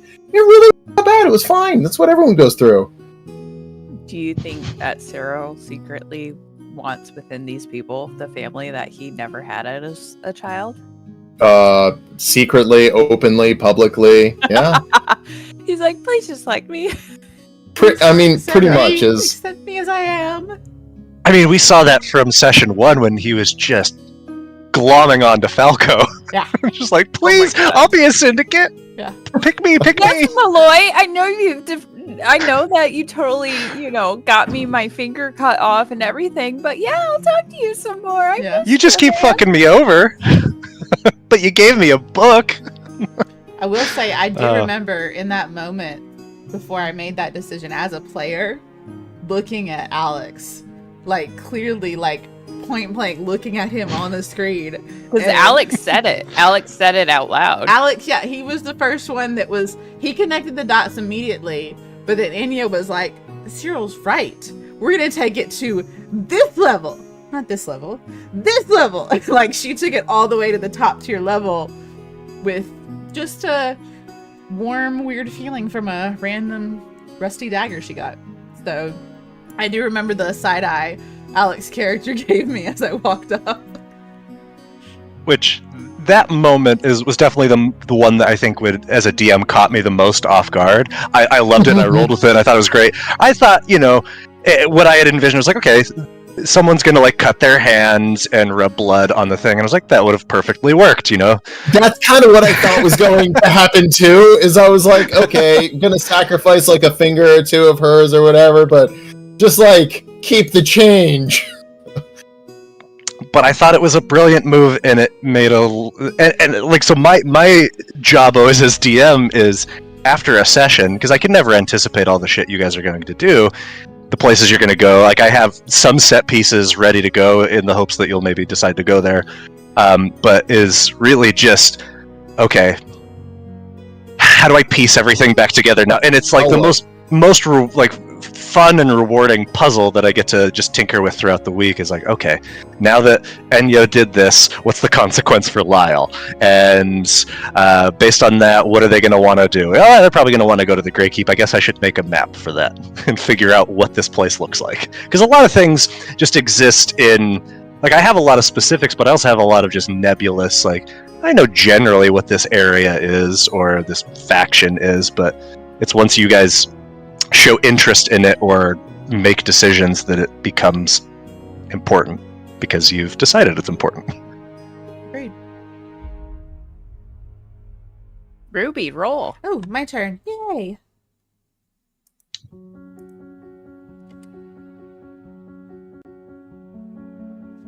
Two. Do you enjoy killing most? No. We haven't done 2 yet. Okay. I love hearing different philosophies people bring to D&D. What is it in your mind that makes for a great game of D&D? For the people out there looking for a table building, a world, or just about to jump into any adventure, what's the secret sauce? Can you tell that I wrote that question? Yeah. With the 7-sentence introduction to it? I definitely think this question should go to both Alex and Nick. And you guys can decide which one of you should do it first. Go for it, Alex. I mean, anything that makes your players have fun. You can have a rich and engaging world, or you can have something really flat and boring. It really just depends on your party, your players, and what they want. One of my favorite sections that we've ever done was the Warriors Playground. I just thought that was just so weird and creative and fun, and I didn't fully build it myself. I had a lot of help from other people creating this like alien world with a completely weird culture. Consequences didn't matter, but they kind of did, and it was fun to just experience something weird. And then after the first session there, where you guys realized that questions were tainted, you couldn't just ask questions. You guys started using it against me, and it was just fun to have a consequence-free environment where it felt like we were playing mind games against each other. And I remember laughing some of the hardest I've laughed in a long time with some of the shit you guys came up with for ways to phrase things, how to ask questions, like all that kind of stuff. It was just really, really fun, and it was like a couple... You couldn't play a whole campaign there, but for like 2 or 3 sessions, whatever we spent there, it was just really, really fun, and it was consequence-free. It was just a good time in D&D. I really enjoyed that. So, like, it really just depends on what you're doing with your players and how you're playing. I like the deep, rich lore that Nick writes. I can't really write to that level, so I do other things that I enjoy and that I think my players will enjoy, and every game has its lifespan. Mine are good for maybe 10 or 12 sessions. Nick's, with the rich lore, you can play them a lot longer, and the longer you play and the more you invest, the deeper you can go, and the harder things can cut, and the bigger the wins can go. Okay. So it really just depends on your players. I wouldn't play a rich lore game with some of the parties I played with before, though. that first time we were in Warriors Playground back in like the OG, the way that we tried to get around asking a question, but often it was just ended up being like a Yoda question where we just changed the order of the words. That's still a question, but it was fucking hilarious.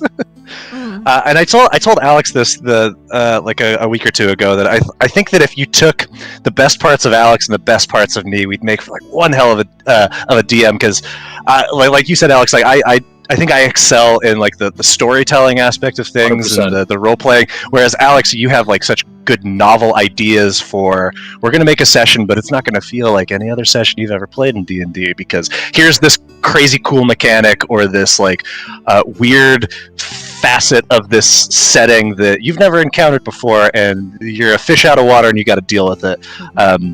So I think for me to answer this question of like what makes D&D successful, from my perspective, it's like a few things. One, it's motivation. I think everybody in the world, characters or like NPCs, PCs, like they have to have some sort of a motivation for what they do and what they want. Otherwise, it just feels too like loose. But beyond that, I think the most important ingredient is flexibility and trust, as both DM and player. And because a DM, you have to be flexible. You can't have the story in your mind exactly how it's going to go, because it's never going to go that way, and you're just going to be disappointed, and it's going to become an issue of you versus the players. And you have to be pro player as a DM. If you're not, then no one's going to have as much fun, I think.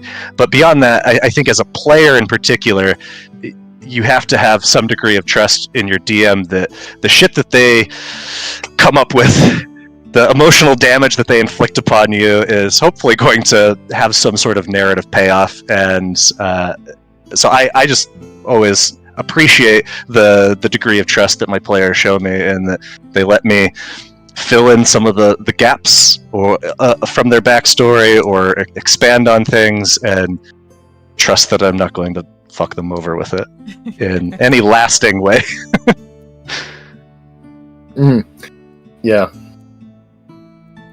Yeah, the trust is important, and the other big piece of advice for new players is expect to get fucked over a little bit and embrace it. I think the most interesting sessions, the most interesting things that happen to your character are the bad, not the good. You'll be talking about the bad shit that happens to your character, where like, I lost X, X was taken away from me, or crazy things happen. You'll remember that more fondly, and you'll speak about it in the future with more fun. So when the DM's like, yeah, this is going to happen, it's going to screw over your character, don't resist it. Embrace it and be like, all right, I guess now I am playing with half a deck. And if it leads to your character death, while that may be traumatic for you, you'll be talking about it for years to come. You can't put a price on that. Yeah, and I think there's finding a balance between you gotta challenge your players and twist the knife to some extent when appropriate, but if you're doing it just to be a dick, then the players aren't going to have fun. So it's all about that kind of ebb and flow and give and take. Yeah, nobody wants a game that you always win. Yeah. Or a game that you always lose. Exactly, yeah. It needs to be balanced. Like playing with a cat. You got to give them the toy, but make sure you take it away just as much. Balance is key. Having fun is super important, for sure. Alex, it's your role. Oh, finish your thought. Right. No, it's all about player fun, player enjoyment. But remember, DMs are people too, and if they put in a lot of work, reward them for their work one way or another. Take notes. Yes. Says the guy who's not taking any notes right now. I'll actually do this. Hold on. I got this. What's question 16? Hold on, give me 1 second. Where is this document? Here you go, Alex. Look at the chat. How do you incorporate moral dilemmas or ethical choices in your campaigns and storylines? Oh man, Nick, or wait, Snash, you've DM'd. Yes, but not to that extent. Okay. DM for my other group and my kid. For more one-shots. Did you have moral dilemmas with your kiddo? Yeah. actually, What'd you do for that? yeah. Well, I mean, it's just like the question is like, do you kill the goblins, or do you let them go? Do you let them run away? How old's your kid again? She's 11, and she was like, actually, I think I'll let them go because they seem kind of nice now. And then, then you write into that, well, they were coerced into this by someone else and that they're not really bad. And, I was expecting her to be like, nah, blast the crap out of them. Fuck them. But that's not really, I've never really dealt with too much of that. What about you guys? I mean, I guess I can speak to this. One of the reasons why, as people who've played and watched this game know, like, most of who you have fought have been people. And I think when you're fighting a monster, it's this, like, abstract, very obvious other that, like, who cares? Yeah, you kill the monster, you're heroes, you save the day, but it's when you're going against other people, then there is that inherent, like, do I pull back at all? Am I okay with murdering someone, even if it is maybe in self-defense, maybe if it is for the greater good? But beyond that, I think also, like what I was talking about before with motivation, like when I first started DMing, like my villains were just pretty much, like that archetypal Dark Lord that just wants to conquer for the sake of conquering. And I think when you give your villains a motivation beyond just conquest, then hopefully you get to the point where your players, like we've seen some with you all, where they're like I don't know if it was Sitsu or Woe, he said is he kind of just doing what we're doing, but in a maybe slightly more fucked up way with the Arcanexes? Like, is it such a bad thing to take out the corrupt people of the city? Yeah. No, I think I was talking about Enyo's daddy. Enyo's daddy. When he was doing again, to his clarify, experiments. this character is not actually Enyo's daddy. As a player, I know, I'm gonna that's say that just over the and over. reference. I That's know. just the reference. It gets me every time. If we stop saying that, I won't know who we're talking about. He's Vamp Daddy. He's Mothman. No, because that was a point, because that was like very like, if your D&D group, like your campaign group, came across another campaign group, Yeah. they would be the villains in your story, right? Oh yeah. Immediately. So like, I mean, we've got a cannibal, an assassin, right, a drug addict, and a cult member. Yep. right, yeah. So like that question is like, I mean, is what he's doing that bad? Because we've been slashing throats, eating people, blowing shit up, stealing things, worshiping in a cult. Like, Are we really as bad as we think we are? Or well, are they really as bad as that we're Yeah. implying? Yeah, and so I think something you can do as a DM is when your characters have handed you their sheet and they've expressed to you what their flaws are, is fucking tempt them. Put a body in front of a cannibal. Put someone who is a yes man in a situation where he's going to be tempted to spiral down a path of addiction. Mhm. I think asking your players for flaws was very important. Yeah. Yeah. Yeah.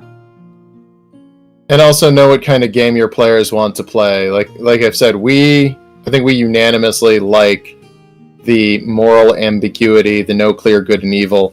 I've also played in places where they did want to play a Lord of the Rings, good versus evil, and challenge over the Dark Lord or whatever, but that's not what we wanted to play. Mhm.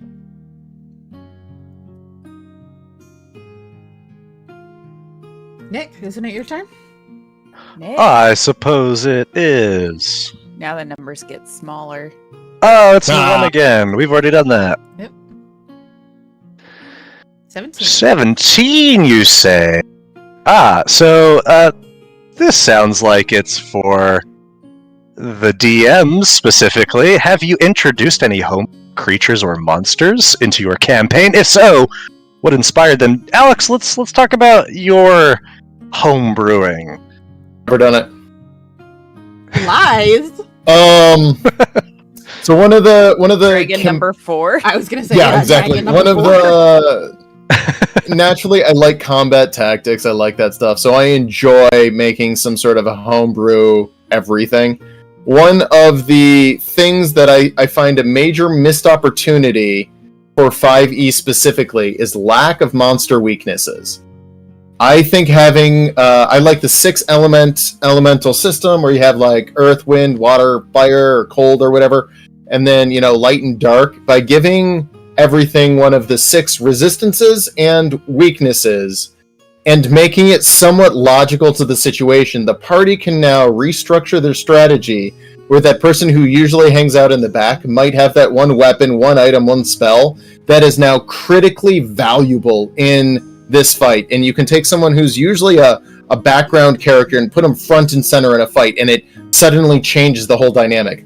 I love that. I love it when the players have that aha moment where they're like, oh my god, if we do this, we'll be twice as strong and we can win this fight way more easily. It's rewarding player creativity. So I love that. And that's the first thing I always do when thinking about a monster.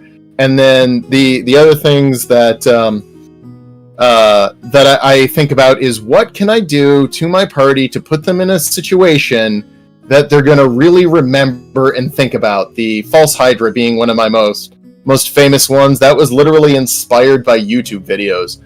I was watching a YouTube video on like weird and crazy monsters you should try out in your campaign, and they literally talked about, it was by Dungeon Dudes, one of those, and they literally talked about the False Hydra. I was like, that's awesome! I'm going to take that and use it, and I'm going to make a couple session campaign about it. And it was really, really fun for me to make and think about what would they do.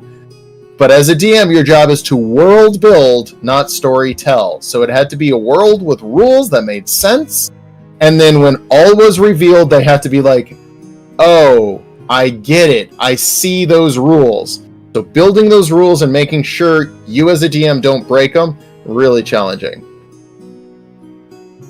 Yeah, that's good points. And from my perspective, I very rarely do anything that's like straight from a manual. Everything has at least some degree of homebrew to it, if it's not just a straight up total homebrew.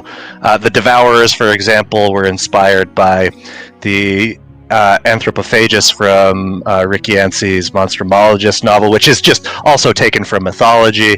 I mean, Rat Kings, I thought, are just super wild, and we, that rats are a staple of. Those are real. Go to New York. Yeah, but rats are a staple of any sort of fantasy sewer explorations. It's like, yeah, let's make a Rat King, baby. But to what you were saying, Alex, I think one of the challenges in D&D 5e is, especially if you're presenting a single monster or enemy for your players to fight, action economy is going to kick your ass. So you have to, with a lot of tinkering, to work on balancing your damage output, your survivability, and so a lot of shit that's in the monster manual or Mordenkainen's, it's not gonna hold up, especially if you're someone who likes to give out feats and boons and magic items. And so I think of it as much as a puzzle as the rest of things. Is like, okay, what would exist in this setting that we've created, and how can I make it be a challenge if it's just that, or what do I need to add 20 minions, or what's going to make this interesting and hopefully challenging. But a lot of what I've had in this campaign has been people's. The fight that's almost inevitably about to happen in this grove is a lot of people versus people, so it's going to be interesting to see how that shakes out, especially when you have people you're trying to protect. A lot of people versus a lot of naked people. Yeah. Oh yeah. About that, I have some thoughts, and it starts with, Enyo, take off your pants. Wait, what? Everybody get naked, put up some antlers, try to blend in. That's all I'm saying. Yeah, I don't think we're gonna blend into that situation. I'm not You've got built-in antlers. I'm I think you'll purple. I'm not sure I'm gonna blend in with if I were to You do would this. blend in perfectly.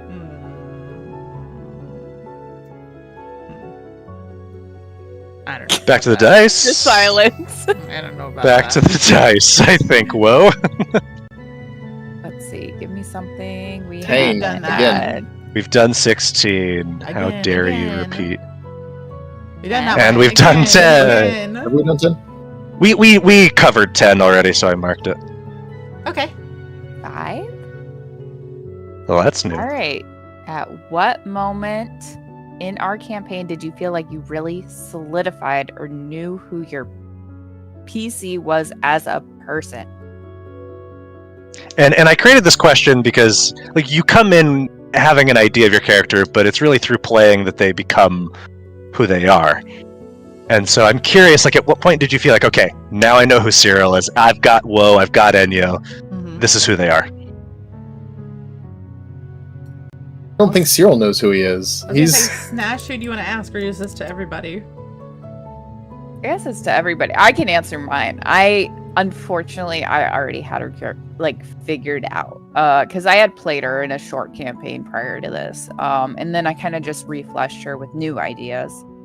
But going in that first session, I mean, like first round of combat that we had, I had already eaten someone's face off.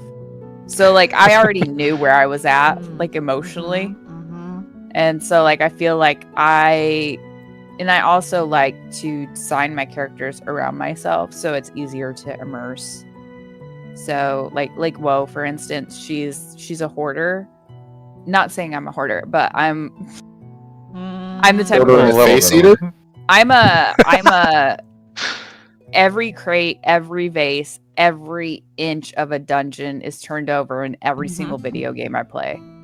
And I am consistently battling over encumbrance, like no matter what game it is, because I have like every Way to make fucking Mario cup on me. encumbered. Yeah, like I have every cup on me. It doesn't matter. I want to collect every style of plate in the game. I don't know Or why. magpie. Yes, The magpie. similar. Yeah. So like that was the whole concept of Woe, is that she travels with all her shit everywhere she goes. And so like I felt like I already had her pretty fleshed out before the game began, but then first session I felt like pretty at home in her space. And that's interesting because because I always watch back through the sessions, typically the day before we play, because that's when I have the time for it. But and it could be that it was just like, beginning of the campaign versus later in the campaign. But I noticed in particular with Woe that often in the first couple of sessions, your interactions were a lot like briefer. Your what Woe would contribute to a conversation, but like now Woe is very not verbose necessarily, but I mean, I don't know if that's just like the comfortability of settling into the world, settling into the other PCs, but I've noticed that increase in conversation from Woe. That might just be me. Fair. If you go back to like when I first started playing with you guys as a group in Alex's campaign, it was very similar with that too. Yep. Because I remember kind of just let everything settle into place before I get my own like flow. Also, I'm very like, it's hard for me to like interrupt people. So like, I don't know when to insert myself, and once I get more comfortable in whatever we're doing, then it's easier for me. Your next character is Sir Kanye, and all you do is interrupt. No, thank you. No, thank you. Oh wow. You can play a dwarf wizard named Dimkin. Oh. Oh, God. Let's not go That down was something. train. Woo. Mr. about you, I won't let Ruby? you finish. Mm-hmm. Oh, I know those type of people. Yeah. That's why I played with an all-female group for like a year. Ooh, nice. That's fair. Ruby, when did you feel like you knew who Enyo was?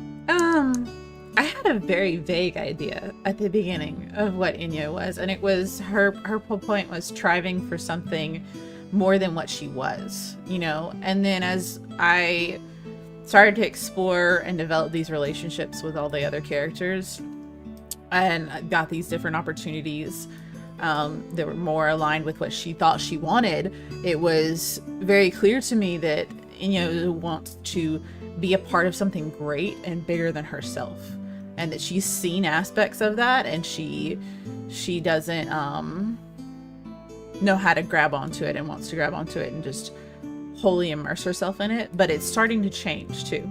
Like, the end goal is that she's always really wanted to belong, and even though she has these other groups, you know, she's still that little orphan that was stranded, you know, and running around in the sewers hiding. And so as much as she thinks that, you know, she knows what she wants, just like anybody really, I think it will change and adapt and evolve as we continue in the story. And I mean, it could go, I mean, she could go all in, or, you know, she could completely pivot. So we'll see. But I mean, as far as really knowing her, I would say it happened somewhere between the trachea and the artery. I was gonna say that, and then when she saw the eyes with the M's. So it was that incident, and then she saw the first body and the situation. That's where I was finally starting to really solidify in my mind. Okay. Which first body? Kids? No. That would have been Reveries, right? Reverie's body hanging in the bakery. Remember when we went back to Thorn and Flower? Way back when? Thorn and Flower? Yeah. Fire and Flower. Fire and Flower. Yeah, we went back there because of everything that happened, and we saw his body first and stuffed it in a barrel. I'm pretty sure we stuffed it in a barrel, actually. You did. Yep. Where, for all you know, it's still there. I Still just sitting realized in the that. alley. It's still sitting in the alley deteriorating. Okay. There were a lot of pigs around. They probably cleaned it up. So yeah. So I hope that helps answer your question, Wo. So Alex. What And about Alex, you, Alex? Cyril's fun for me to play because he's very different than me, because he doesn't know his own mind, and he doesn't know who he is. He's caught between worlds where if he thinks he gets good advice, he will incorporate that and make that 100% of who he is. So I don't know, is that who he is? When I thought did it you would be- feel like you knew who he was? Like, you to your character, when did you feel like you're like, this is what he'll do?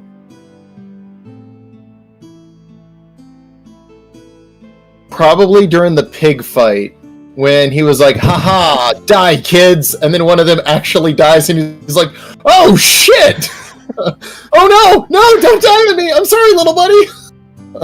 But that, I thought that was a perfect, like, example of what I think somebody like Cyril would do, is someone who is like, yeah, you screwed me over, die for it! Oh my, no, I feel bad about this, and very much, yeah, go ahead and sacrifice Affinity. Oh my god, you actually killed her. Oh god. Very much that kind of yeah, just go for it. Go 100%, and then regretting that instantly. it's a testament to Cyril that he hasn't developed some sort of like complex where he feels like he has omnipotence of thought, where like he thinks it or says it and it becomes a reality. Shit. Okay, I'm not gonna There's lie, several I occasions. never thought of that, Don't but even that's give pretty cool. Alex that You idea. gave him that idea. I now, love that Nick. idea. Dang it. Now I can kill people with my mind. I got mind bullets. Oh my gosh. That's great. Got pocket frost and mind bullets. Well, Nick, as the DM, as you know, you've heard us kind of say where we think we came to own our characters. You know, from your perspective, what have you seen, in your opinion? Does that kind of line up with what you feel like you've seen in the story?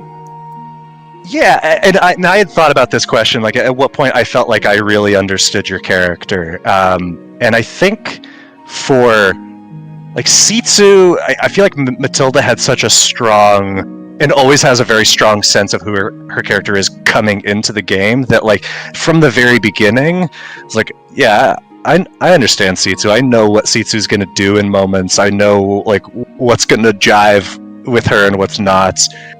Which is why I think, like, honestly, when she had her first meeting with Le Chauffin, like, I had her, like, the the speech that Rayla delivered, but then everything else after that, I was like, it was just very natural improv, like, and it felt like it was just made sense based on what I knew from Sitsu coming into it. For Enyo, I feel like where the moment where I was like, okay, I see Enyo is when you were in the garrison for the first time and you had that confrontation with Cashel, and you were just still running your mouth, but you had like that level of self-control to not hit back, because I tempted you. I was like, oh, I baited you to hit back, and you would have got fucked up. I was so scared during that. I was like, she is gonna get us all fucking killed. And that was like the first moment where everyone was quiet. Yeah, I love where that. I could tell that you all hated an NPC, and I was like, ah, yes, perfect.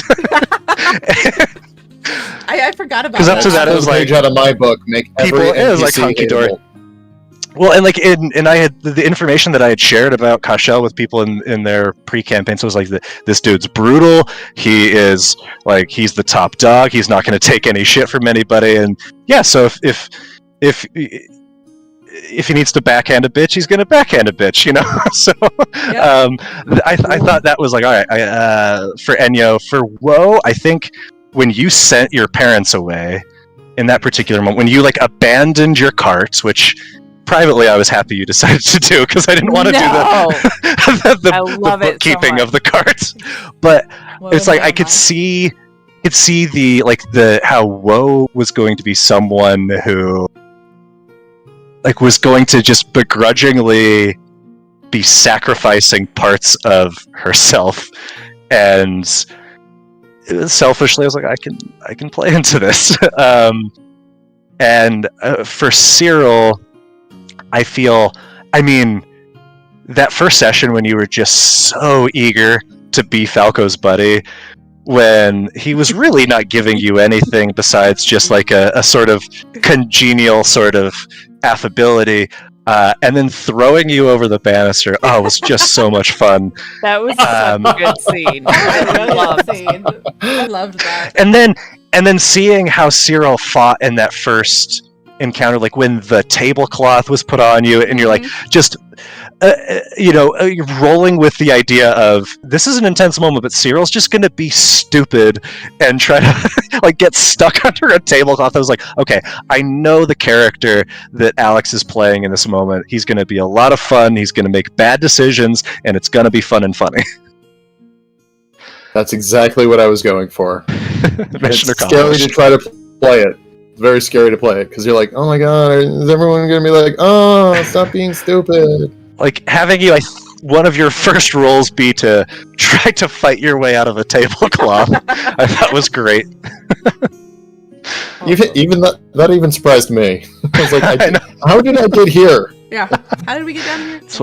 It's one of those beautiful moments of, all right, Woe did this shit, so whoa, how do we react?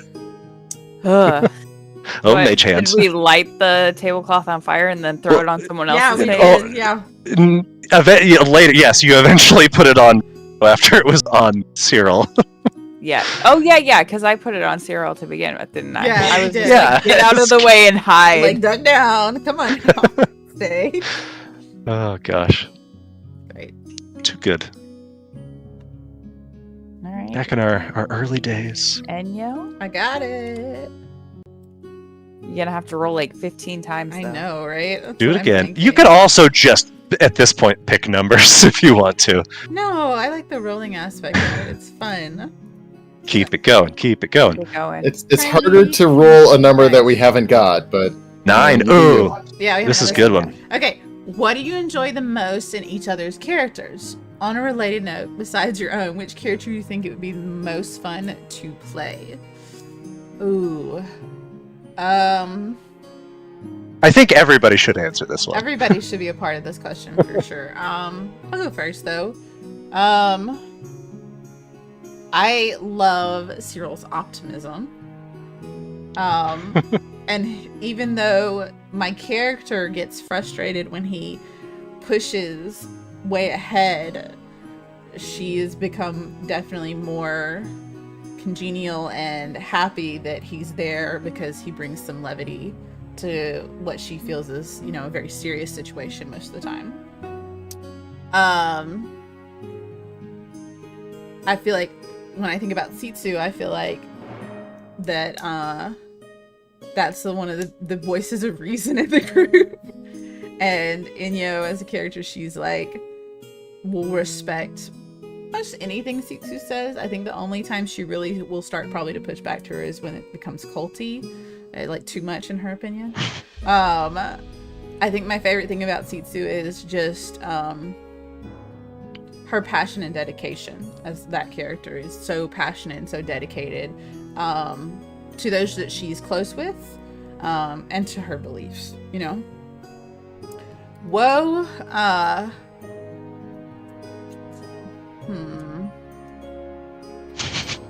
Her taste in men.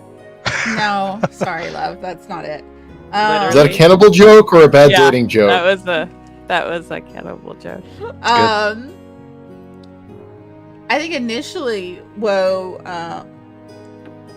I was impressed with the difference, because cannibalism is very different. It wasn't something I expected from the character. But then,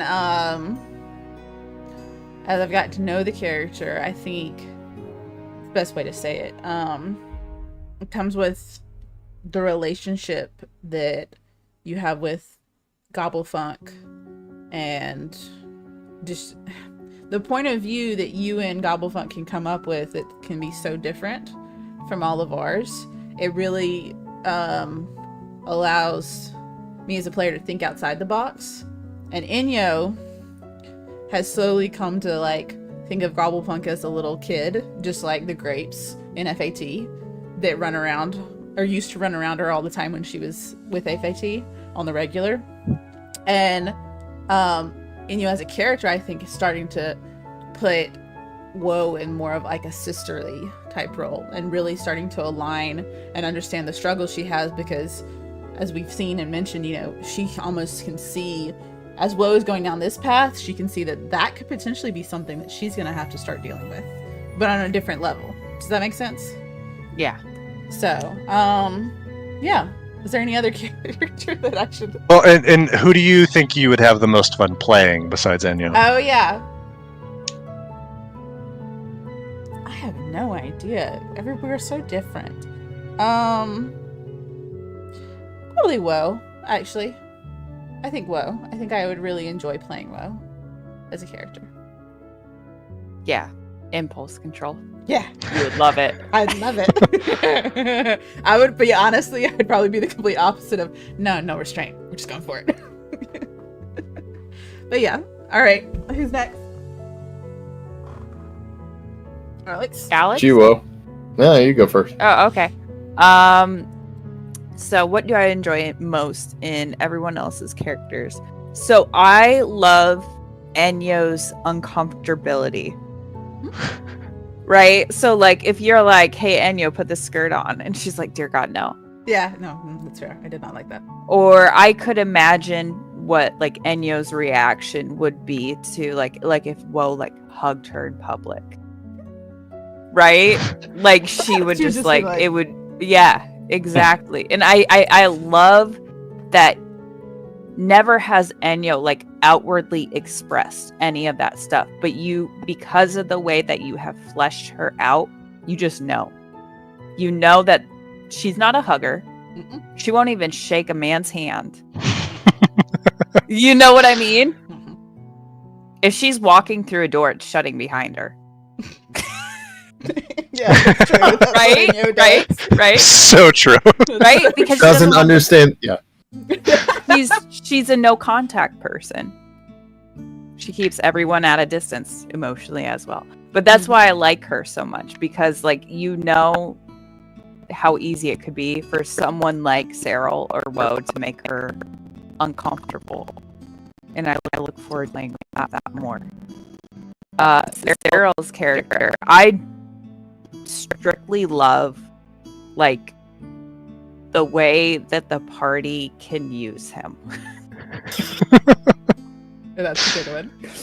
Because we had that conversation at one point that Cyril would be the best undercover agent for our group because Yeah, you were No gone one- that week, Alex. no one would take him seriously. No We one did would say that. actually believe that he was a part of the people who are most wanted, or that he is like a part of this like complete, like very powerful constructed group. They'd just be like, who is this guy who's just like talking mad smack, you know? And I think I love that it's just like knowing what he's capable of versus like how much he's underestimated by the way like Alex plays his character is what I love, because we all know that Cyril can fucking like wipe out 5 people Mm-hmm. in one round, right? Mm-hmm. But he doesn't usually do that. Not often. Not often. So like I like that he's like the secret, he's the secret nuke, you know what I mean? We've treated him like He's that like- often, I will say. He's the nuke in the clown nose, right? Like, you know, he's the secret nuke, and that's what I love the most about him. Sitsu,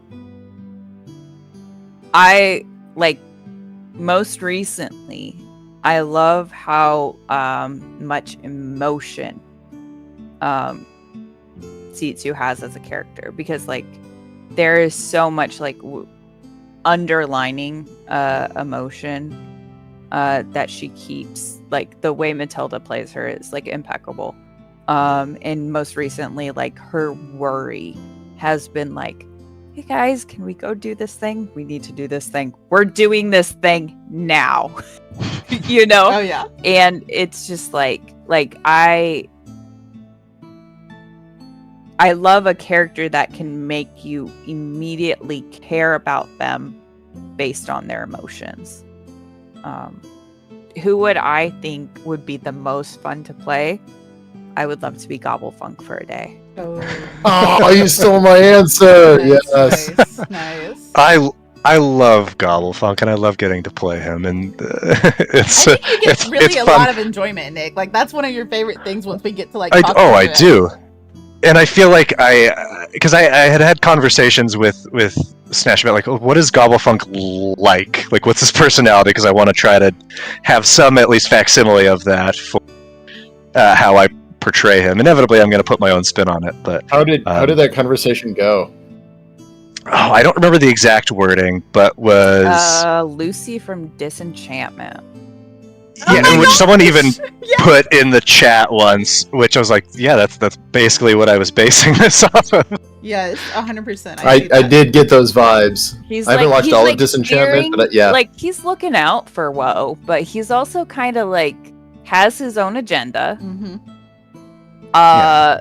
Might be a little fucked up in the head, but Yeah. like at the end of it, he's like a good heart, but like you don't necessarily know that. Mm-hmm. Yeah, for any Disenchantment fans, I mean, calling Will a bucktooth degenerate is straight from, I think, like the first or second episode It of is Disenchantment, really from that. Yeah. which I think is one of the greatest lines in television. I don't care if people say you're a bucktooth degenerate. Yeah, that's a good one. What about you, Alex? I mean, Woe stole half my answers. I do love Enyo's uncomfortability with everything. That's really fun for me. I think Woe has a really fun character because she almost pulled a Kyle and was like, alright, I'm gonna have to leave this party later, bitches, but then decided not to. Mhm. Enyo is the character that I think has the least direction for herself. Just like going from, I want everyone at the party to get along, I want to do all these things, oh, I'm gonna murder a bitch. It just, I'm gonna listen to my kitchen utensils. Like, that never dawned on you? That might be like, if a knife's talking to you, you probably should, like, think about it. I don't know, I like a lot of those little aspects. I like a lot of the interactions people can have with their character, and the idea that Mothman is directly attracted to Enyo Obviously, Cyril would want to be that just because then, you know, your dad's taking a direct interest in you. That's pretty cool. I mean, he's murdering people on your behalf. How awesome is that to have one that cares that much? Amazing. Sitsu, though, that would also be a fun character because she's such an enigma in so many ways. It's a cult, and Alex, who fancy myself pretty good at figuring this shit out, I don't actually know if they're a good cult trying to be bad, or a bad cult trying to be good, or if they're straight evil, or if I don't know. I really don't. I have a couple ideas, but they're in conflict. I don't know where that's going to go. Good. And there's a lot going on with that, and it feels very thought out. And I think about it a lot. I don't know. I just drifted with all of my thoughts right there. Right. Did that answer the question? Because What character? Yeah, who would you play? Yeah, be specific. oh man, it kind of just depends. You can pick Gobblefunk You too. can pick Gobblefunk It's too. okay. Yeah, it's Gobblefunk would be a lot of fun because, like I said, it's very different than my actual personality, which like that zero impulse control, just do it all, hedonism rules. But at the same time, I think there would be aspects that would be really fun to play because it's like Sitsu has a secret, but she's not telling. Woe has a secret. She did tell us. The cat's out of the bag. How do we put this genie back in the bottle, or control it, or go in a direction, or go in a better direction? So many questions need to be answered. And Enyo has a mystery she's in the center of that she needs to unravel. I love puzzles, and you don't even know what all the pieces are. No, That's where Sitsu seems to know what the pieces are.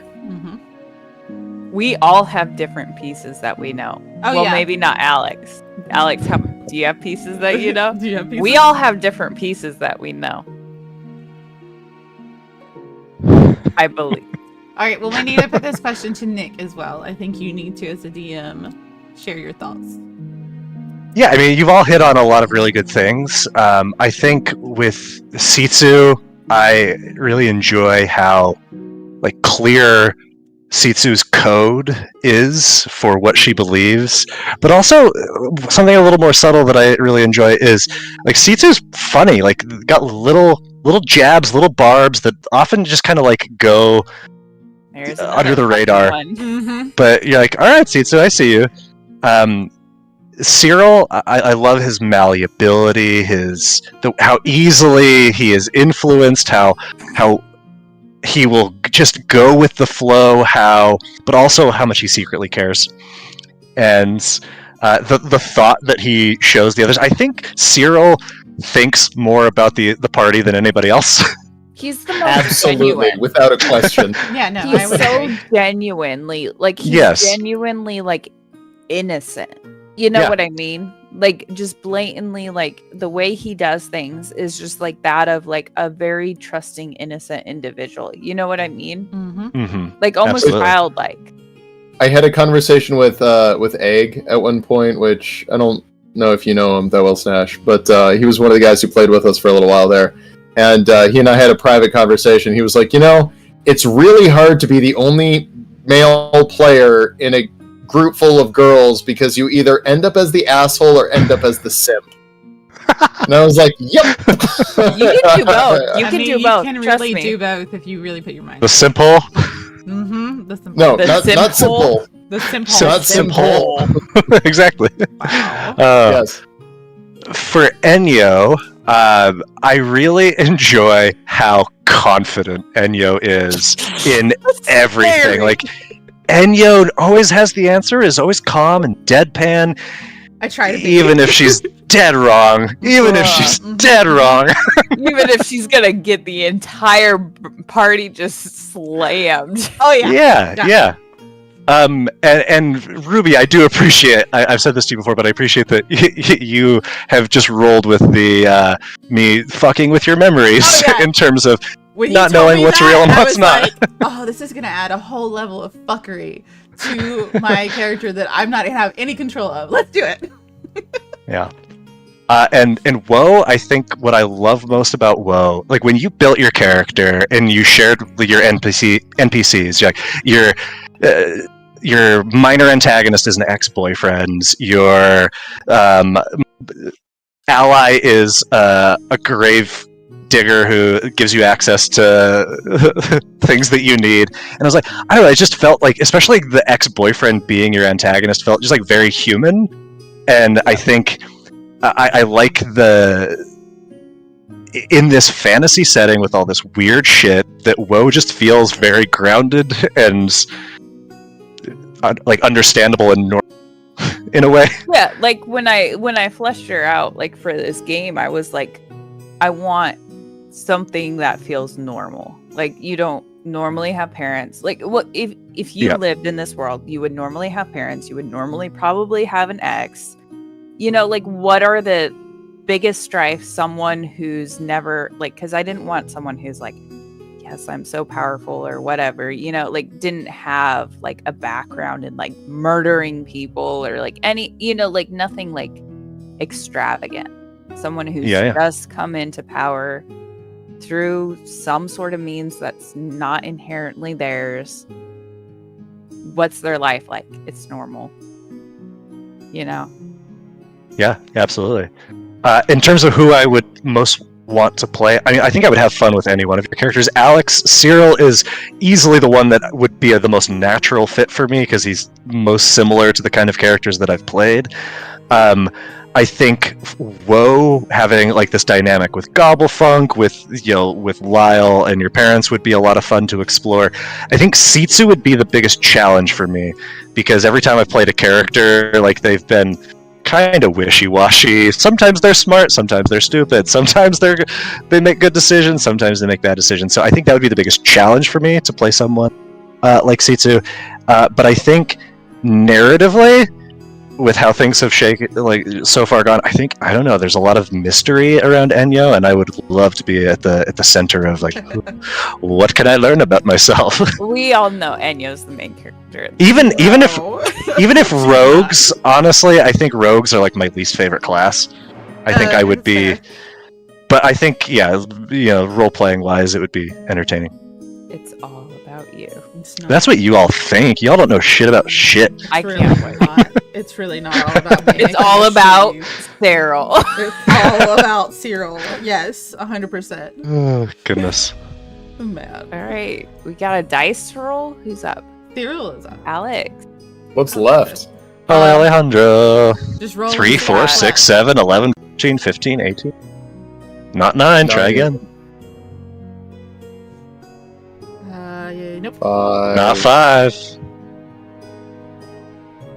No. Not 10. Yes. 14. That's new. Hold on, I'll move it over the chat for you. I have eye problems. How important is playing agency in your game? How do you ensure that all players feel included? Oh man, yeah. Nick, you want to answer as a DM or? I can, sure. Yeah. I mean, I think that if your players feel like they have choices, if they feel like their story matters to the overall story, I think that goes a long way. But also, I think it comes down to like knowing like what does the player want in their game. Like I know Alex, like with the backstory you created, that there wasn't as much of an emphasis on like really digging into Cyril's past because he has like a relatively normal upbringing. Like his parents were basically just worked for the space that they had in this place, but Cyril is all about like making a name for himself and becoming something and seizing opportunities. So I've been able to tempt you with certain things, whereas other people, it's like they really want to see that this relationship from their past plays a significant role, or that this faction that they've created exists in this world. And so I think just trying to honor those things is important, but I think part of agency also is having consequences for decisions. Not only like if you do this thing will happen, but if you do this thing and don't do this other thing, well, then this other thing doesn't just stop, right? Things exist as you go about what you're doing. There are other parties in the city that are living and breathing and doing things, and so I think tempting you with enough things, like in the last session, okay, you got this message from Lyle, you saw the Shrieking Sister, you got this misconnection for Cyril, and it's like you have to decide, what are you going to pursue? And there was no right answer. What about you guys? What do you think about player agency? I think like one of my favorite like things, and both Alex and Nick have done this for us, is when your character matters, because your backstory has been roped into whatever campaign you're playing. Like whether it be like you're included on like posters, or your history is very pivotal in what is going on with the party right now. Like I feel like that gives your players so much more of like, this is important because I'm here, right? This story is happening because I'm a part of it, rather than like it's like it gives that enticement to want to have a character that's fully fleshed out, because your backstory isn't just like a piece of paper that's sitting next to your character sheet that never gets pulled out and never gets referenced. Instead, like, there are times that we're like having a session and I go back and I open the first thing that I ever sent out, or like the things that Nick had sent out to us, and I'm like, is there anything in here about what's going on? Like because right now now? I'm questioning. Yeah. Now I'm questioning it. And I feel like that just gives so much like ownership to the players, that like you are involved in everything. You're not just like playing through. I agree. I mean, I think you both have said it pretty clearly. Having stakes, having consequences. If your players are not involved in some way, you can almost just disassociate. That's where you get murder hobos, people that don't care about the game, that just want to just go around and cause chaos, and or just want to be antisocial and not play. That's the type of character they make. So, you know, setting those expectations with them and making it known that they have to be involved in the world because that's how you want it to be, really makes a better story overall. No matter if you're leaning more into combat or into role-playing, I think it's super important to provide your players that agency and bring that into any story you tell in Dungeons & Dragons, from the little that I've played. Which is more than a lot of people at this point. Very true. I mean, you're basically a veteran of the game. You've got 2 years playing. That's about, and it's 2 years consistent. That's about where most people end. Now, Or they'll take a couple year break after a year. now I just have to DM, and then I'll just be a full-on veteran, right? When we get Exactly, to 100 subscribers, so, you know, Oh, yeah. people, Didn't you gotta we- subscribe. Didn't we pick up some more? We're at like 75 last time I checked. We picked up Which one. 75 is a cool number, 3/4, but I'm all about that greenback. So let's get 25 more. Yeah. Yes, all you 7 watching now. Hey, and it's not me. You. Hi. I'm not padding those stats.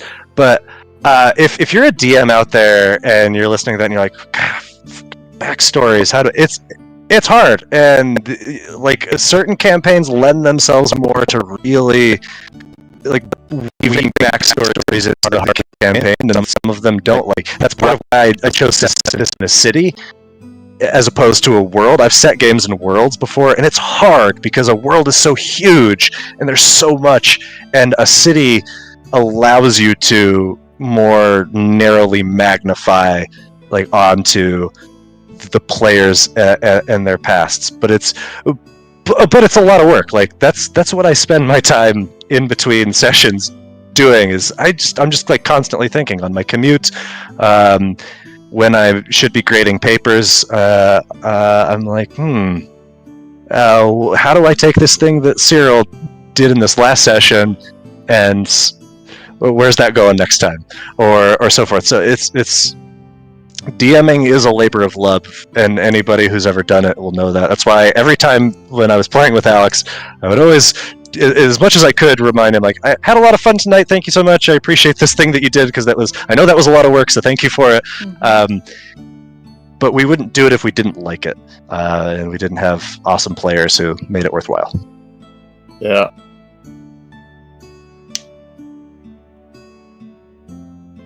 All right, Nick, do you And want with to that- roll? Sure do. I feel like we 19. did. 19. We sure did that already. Yeah. And we sure did one already. Do you want to just Let's pick one see. out? Yeah, you know what? There's I'm seven gonna. left. There's 7 left. So why don't you pick Roll a either from D8. the top 10 or the lower 10? And roll like a Uh, D10, I'm- maybe. I don't know. I'm gonna just pull a DM move, and I'm going to pick one Okay. and make you Are do you it. fudging a roll? Yeah. Ah, yeah. shoot! But- Let me roll a D6. Blind roll. Oh no, it's a 6.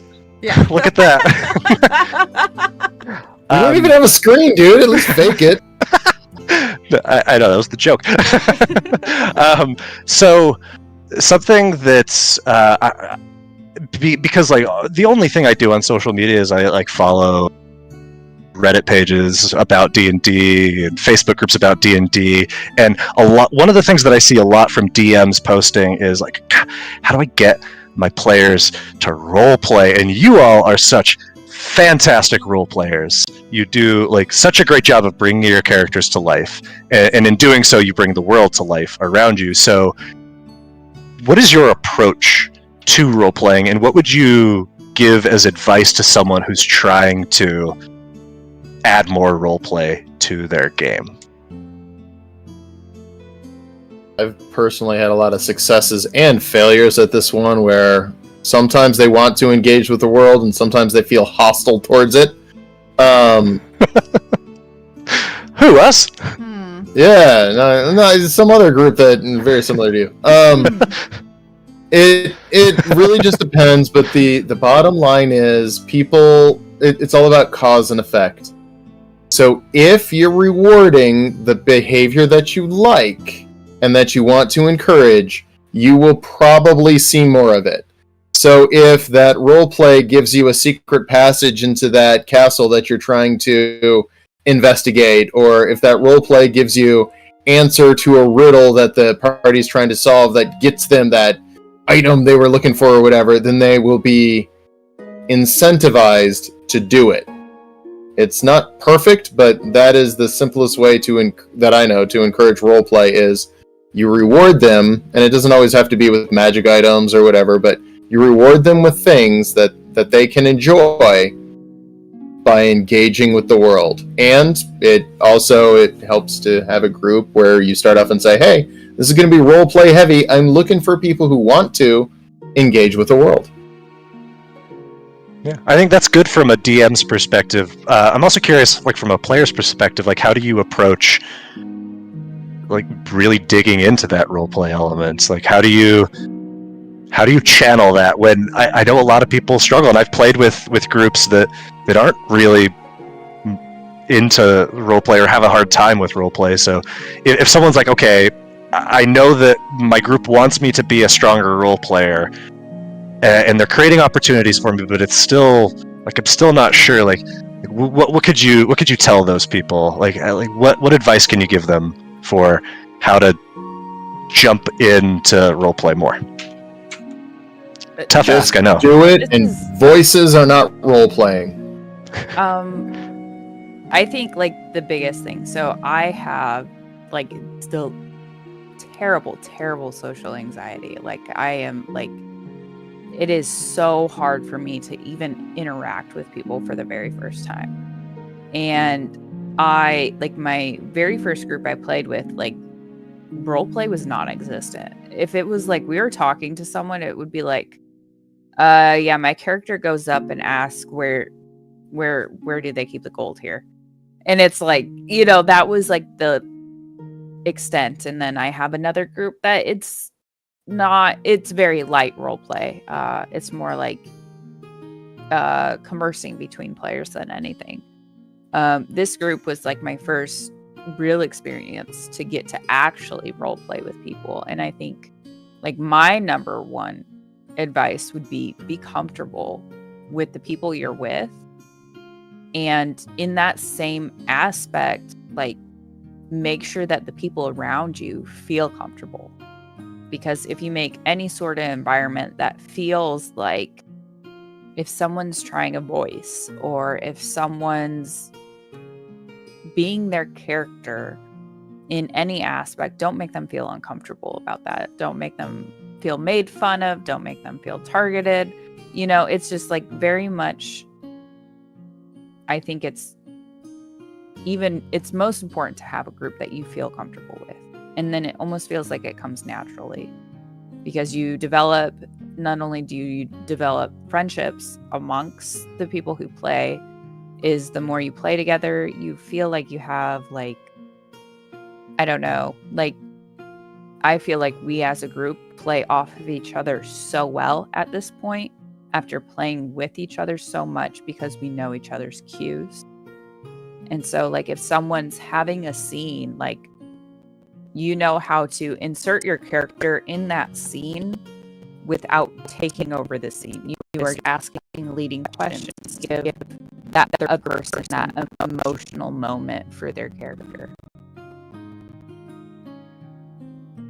also going to play off something Woe just said that I didn't know I agreed with until recently.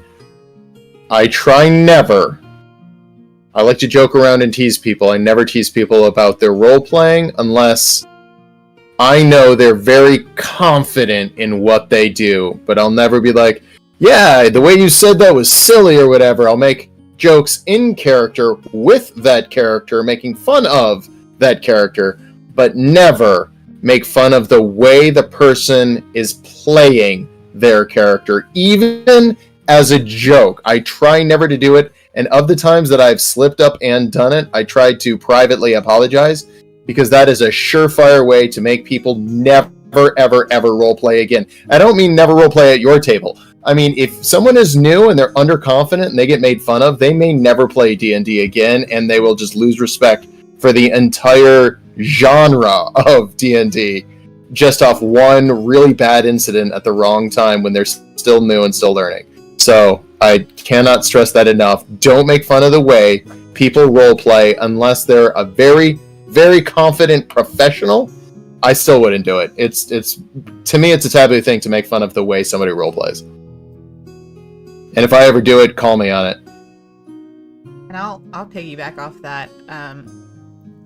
Everybody's gonna do it different. You know, you're never gonna be the same. And don't ever think that you have to copy someone or be identical to it. I mean, if you're comfortable with being like, my character walks up and asks this question, if that's how you want to roleplay, you just express it and start doing it. And as you get to know your DM, like Alex and Stashing have said, I mean, you become together to where it becomes smoother, that your roleplay connects with your companion's roleplay, and the whole group, no matter who does it or how they do it, evolves together. And don't be afraid too, because, you know, Alex says don't make fun of people, but also, you know, don't be afraid to encourage others and like push your fellow players to respond. You know, if your DM wants it to be a role-playing session or really wants to encourage it, you know, the ones that are stronger in it, that you already can see have that bit of confidence, should try and help those that have the anxiety, that are not as comfortable, and try to make them comfortable to push past those boundaries to do that more. And I think the biggest thing about roleplay that I always think about when I'm playing a kind of character is it's not me. I'm playing somebody maybe that I have read about in a novel, that I have envisioned as I've read, you know, my favorite fantasy book, or you know, one thing I love to relate it to is fan fiction. You know, reader inserts. I mean, you know, when you insert yourself in a story, that's what Dungeons and Dragons is. It's just you're making it all up as you go, but you've created this world, your dungeon master has, and you're able to just play. You know, you can make a character just like yourself, but you can also make yourself the best or worst version, or a completely enhanced version. So I mean, role-playing is something that you have to kind of push yourself to be more of if it's something you're not good at. And if you're, think you might be good at, just step out there and do it, and don't be afraid, but find people that you're comfortable with, that you can express it, Yeah, I think you've all given the secret formula for it. I think as a DM, there's no better moments when you haven't said anything for 20 minutes because everybody's just been having a conversation. And the first time I had ever seen that is when Alex was DMing and we had just been riffing on something, debating theories in character, and I was like, shit, is Alex bored or no? He's loving this. I was proud. There was a tear. Yeah, right. It's like a proud parent as a DM when you just get to kick back and watch your characters your players be their characters for an extended period. And you're like, great. Exactly the opposite of. Oh god. Sorry. Yeah, taking notes of all your theories and how can I pervert these, or what's true that I have to keep buttoned down. And it's good. And the exact opposite of being a parent. I love it when my players argue based off their perspectives as characters, not as their perspectives as functioning human beings in a society. When we metagame, then it gets a whole different level versus our. But there's been many a times where we've argued, and even when I was DMing, I've seen you guys argue about no, this is the right thing to do, and it's especially when it's a moral choice or something, and you're like, no, I don't feel right about this, or my character doesn't feel right about this. I'm like, yes, dance puppets. Oh yeah, we've had many of those when we've been DMing and playing with you, Alex. I can recall quite a few.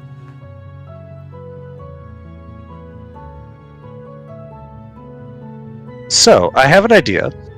We are getting a little bit long in the tooth in this session. I am starting to feel the fatigue set in. So, unless anybody has any burning questions, I have prepared a lightning round where it's just D&D this or that we could do a quick. Everybody gives their answer. If we feel we need to discuss it, we can. But if there are other questions that we want to hit before that, I'd be happy to do that. So you all just say the word.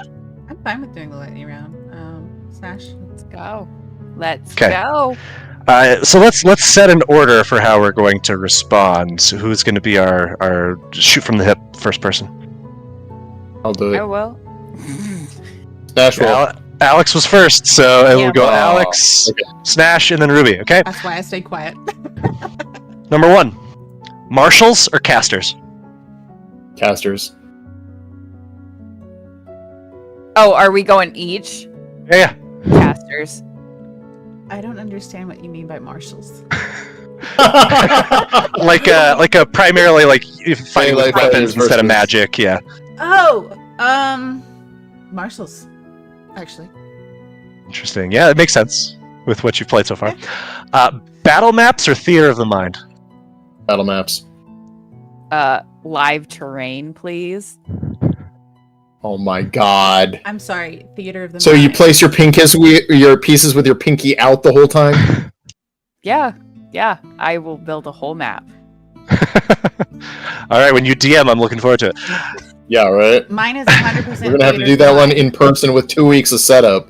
Theater of the Mind's how I got my start, and I've just gradually added more features. I don't love having the physical aspects. I do, because you need a starting point, but I have such an active imagination. I could play a whole movie in my head, and I'd be perfectly fine. You can go so much further with tactics in battle maps. And, for sure. And like I said, that's one of the things that I really enjoy is combat tactics. I really enjoy it because I'm a nerd. Next up, module or homebrew? Homebrew. Wait, is that building or playing? Yeah, Doesn't matter. That was going to be my question. Homebrew. Playing. Yeah, definitely homebrew. Homebrew. There's some good modules, but I like homebrew better. Homebrew. 100%. A DM DMs their homebrew better than they DM a module. Yes. 100%. I've never played a module. I wouldn't know how to approach it. It's way easier. You end up having this time thing, and you're like, oh, this is way less time of setup. Right? Wild. Celestials or fiends? What context? Is that playing, meeting, arguing with? Yes. Opinions. I'm gonna say fiends, just because the limited experience I've had with people playing Celestials, they always played them the same, whereas fiends were the true wild cards of the game. Oh, fiends, 100%. Any day of the week. I'm gonna have to lean into the fiends as well. I definitely think there's just so much more you can do with that. They're certainly sexier. Yes. Oh God, yes. 100%. Character voices or character costumes? I can't do voices, so I guess costumes. You could do some voices. Costumes. I like voices. I love. Are we when gonna have a Nick- dress up day? I love when Nick changes his voice in like an NPC character, and then I liked it. And don't get me wrong, I hated how I sounded, but I really loved when I was overemphasizing the Oh southern my accent. God. When you were the pixie? Oh, when I was the pixie, and then when I was playing Oh yeah, Nala, that was so much fun. when I was the yeah. pixie and I was talking really, I was like, I would never do that in a real campaign, like a full campaign, but a one shot, it No. was amazing. It was amazing. to do Yeah, that. but even still, I think about that pixie and that pixie voice you did every once in a while when I'm driving. I'm just like, And you tried the voice changer, and we were all like, we can't do an hour of that. I'm sorry. I tried Yeah. the voice changer and they were like, no. And then I did it with just my own voice. And I guess it was all right, but yeah, no, that was great. It was like a cutesy Jar Jar Binks. really Yes, was. that's exactly what it was. Settlements or nature? Settlements. Nature. I'm going to say settlements. I've had more fun in settlements thus far. Yeah, this one has obviously been a very settlement-heavy Yes. game, but I don't know. There's something to be said, I think, for both of them. Nat 20 or Nat 1? Nat 1 all the way. Nat 20, baby. I used to be Nat 20, and then I'm Nat 1 now. Very much Nat 1. I have laughed so much harder from Nat 1s than I have. I mean, there have been some good Nat 20s, but it's the Nat 1s when you're not expecting it and you need it that it's hilarious and you feel your stomach jump up in your throat. Like, I did That's love the most fun the for me. Nat 20s that I had in the first campaign with Alex, because the character I played, it always seemed to be like, it hit right at the perfect time. And Alex would just give me this look in the camera like, did you really just smash the shit out of that? And I'd be like, yes, we did. There's well, nothing your Nat 20s better are my Nat 1s, so when you get a Nat 20 when you absolutely need a Nat 20. I'll give you that. And it Oh, is yeah, a that is- saving grace for everyone. Oh, yeah. And everyone, you can feel a collective sigh. Yeah. Oh, yeah, Like- for sure. And And excel playing in a relationship. Brutal Critical on VTT, I think, really makes it hit home. That's one of the, like, you watch Critical Role, they're like, you got a 20. Okay, now you got to roll the dice. So by the time they're actually counting up their damage, it's 2 minutes later, and they're literally 1/3 of the time they do less damage than they do with a strong hit with a regular hit. So playing that Brutal Critical just brings it all together, and it super awesome. Dropping Enyo with a crit on a divine or on a guiding bolt, that's always fun. That was wonderful. yes. Nick. Thank you. Yeah, you're welcome. Experience or milestone? Milestone. Milestone. Milestone, yeah. Yeah, I hate experience. It's stupid. If you like Experience. experience, I mean, go fuck yourself. No, just Experience kidding. makes you into murder I'm sorry, hobos. experience Yeah, reminds exactly. me of... That yeah. you're rewarding. It's a video game. It's a video. That's what I was Yeah. gonna say. It's Baldur's Gate. Experience is Baldur's Gate or any such video game like that. And I play enough of those. I don't need that in my Dungeons and Dragons. Do we really need this whole village, or do you think the experience from it will level us I up? am going to convert these children into the level up that I'm looking for. Yeah, that's definitely Yeah. a murder hobo all over that. So no, yeah. What I hated the most, because I started playing with experience, and it was always just, how much experience do we get for that? How much experience for that? How much experience for that? 5, a billion. I don't care. And then you have to calculate it as a DM. I think that's just a little too much, when milestones can be so Yeah, much more impactful. and I mean, that's why I switched to milestone. I was lazy. That's plot twist: when I did experience, it was really just milestone in disguise. Mhm. There. Haha! You could do that? Of course, you can do whatever you want, Alex. You're the You're DM. the DM. All right, next. Acrobatics or athletics? Acrobatics. Acrobatics. I'm gonna think it's more of what character you're playing, because depending on what type of class I have, I Boo! lean into It's one the or the marshal. other. Yeah, The marshal Masters says need athletics. acrobatics. The Yeah, casters exactly. say Yup, acrobatics. Yeah, so that's what I'm Biggest saying. twist on your first question. Yeah, When your because dump we stat gotta is an use- 8 Yeah, it's for strength. it's really gonna be what you play. Yeah, just like Snatch is saying. So I'm gonna sit right in the middle on that one. That makes sense. Godless or godful in terms of a setting? Oh, in terms of setting? I hate to say it, godless. I'm just not into religion in any way. Godful. Yeah, I get it. I I get it. love goods and bads, and I love. I don't know. I'm gonna say Godful as well, just because I've really enjoyed those impacts that they've had on I especially like- this campaign.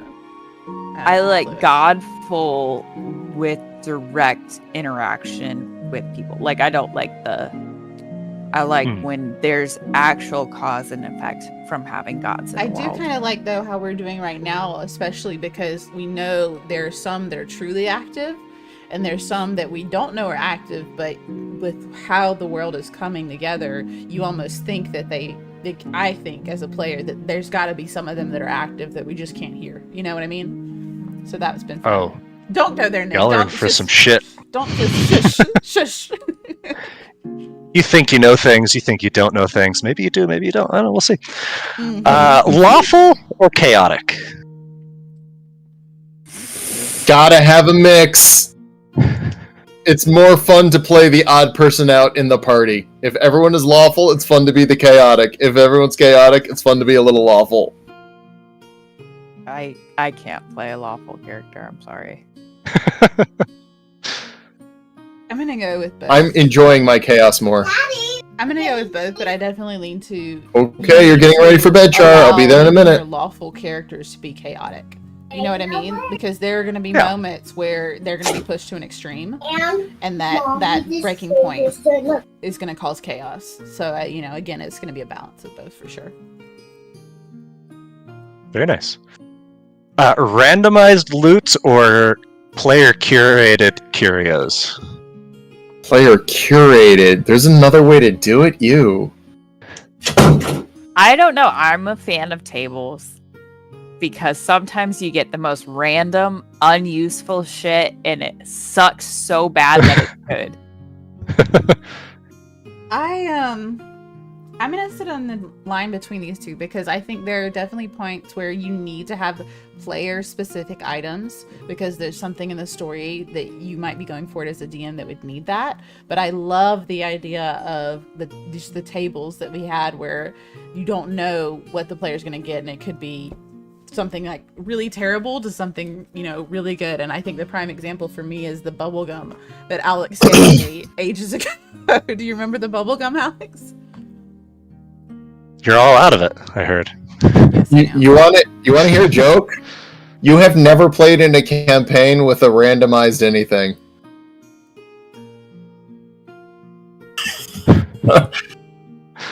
It was all plans. I was trying to do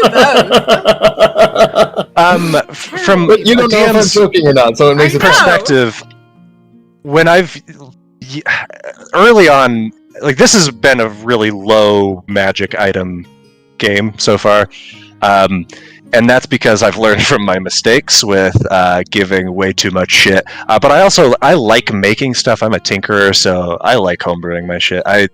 I will sometimes include some official things, but I want to provide novel opportunities and experiences. Next up, we have Martyria first, Martyria forever, or take back Fyram. Where do you stand? on the political divide. God, I can't even remember. I thought tonight's not a note night. Oh gosh. Are you an isolationist nationalist, or are you an expansionist? I'm a Manifest national destiny. isolation. Woe is Wait, neither. do I get confused? Apolitical. Yeah, woe's not involved. Yeah, I hate to say it. Cyril is not really understanding of how the politics fit together. That's fair. Yeah, woe is non-involved. She got a lot of interpersonal problems that, she doesn't funnel her issues into her political beliefs. I'm gonna turn. In my experience DMing, things tend to go either political or religious, and we seem to be on the religious side of things, where religion is driving our overall decisions. I've also played in ones where it was very political, but this one's not it. I'm gonna turn it back. Not that it's bad. It's Nick. If you were to look at Enya, what would you think she would be? Like, in your opinion? if you were to Oh. Because I kind of have an idea, but I want to hear what you would say. I mean, I think Enyo has been someone who's had things denied to her by the system, so I think she's take back Fire'em. She's go beyond the wall, explore the world, take what you can. Yep, that's where I was leaning too, especially considering the Mariners Guild. That's what I was really thinking about. It's cool. For sure. And this is my last one. Okay. Fantasy Grounds or Foundry? you dick! You have Of to course answer. we're gonna say Foundry because they didn't have to build that shit. What are you saying, Alex? What's your answer? Foundry is more fun to play on, but it takes way too much to build. And that's why I'm always like, Nick, man, I see the work that went into this. I'm impressed. You did a great job. Okay. Roll 20. Boo! What? Wow. That's where I No, my Throw a Bible wrench fun. in it. No, Na- no. Nash. Not even as a joke. Throw a wrench Why? in it, Nash. Roll fine. 20? Ugh. Man, I was having such a good night. No, I'm really impressed with how much work you have put into Foundry. Foundry is a really cool system. I really do like Foundry. I love having to get a new link every single week. And I was waiting for it. I was like, that's like Alex, my only complaint. what's That's my wrong only with you? complaint. Um, And that's so minor. It's a really, really good system. And if you could buy the modules of Foundry, I would switch to Foundry. I just don't want to have to code all that shit. They very recently just struck a deal with Wizards of the Coast, so things like it is getting official D&D support beyond the SRD. I haven't upgraded yet because a lot of my modules would become null and void because of that, so I'm going to wait some time till they... When you write your figure own stuff out. code, it's hard to patch. Yeah.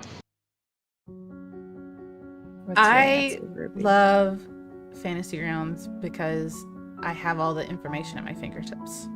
And it was very helpful for me as a player to be able to open up the spell list or the item list and be able to read and remember what things are, or how to play things. And now, not that Foundry doesn't have some of that aspects, but Fantasy Grounds had a bit more, so it's closer to my heart.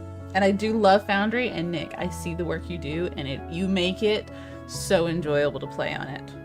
100%. Thank you for that. I will say, you do have access to all that stuff.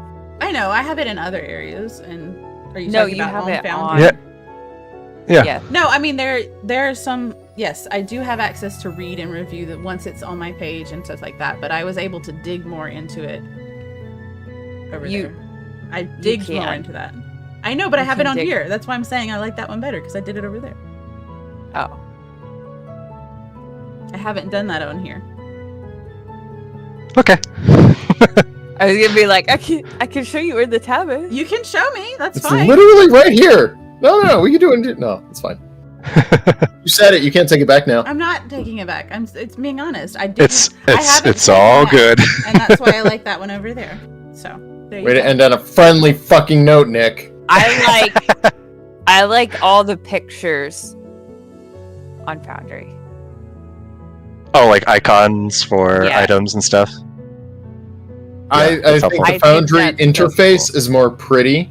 I think. Well, granted, because I have way too many hours, so I'm biased. But I thought the Fantasy Grounds interface was easier to use, but maybe not. I enjoyed Fantasy Grounds perfectly fine, with the exception of it's taking often ages to fire up and killing my computer. I think the biggest thing will be for me is what I choose to use when I do a DM session. That's going to be the final decision probably for me.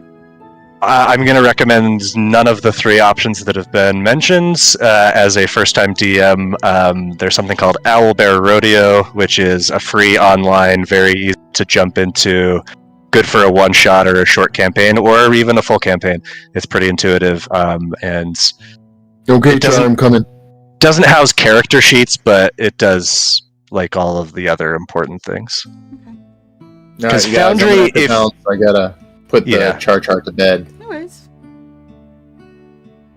It's 9:30 here, and he's not going to be in bed for another hour. Yeah, unless anybody has anything else that they want to ask, that they want to share.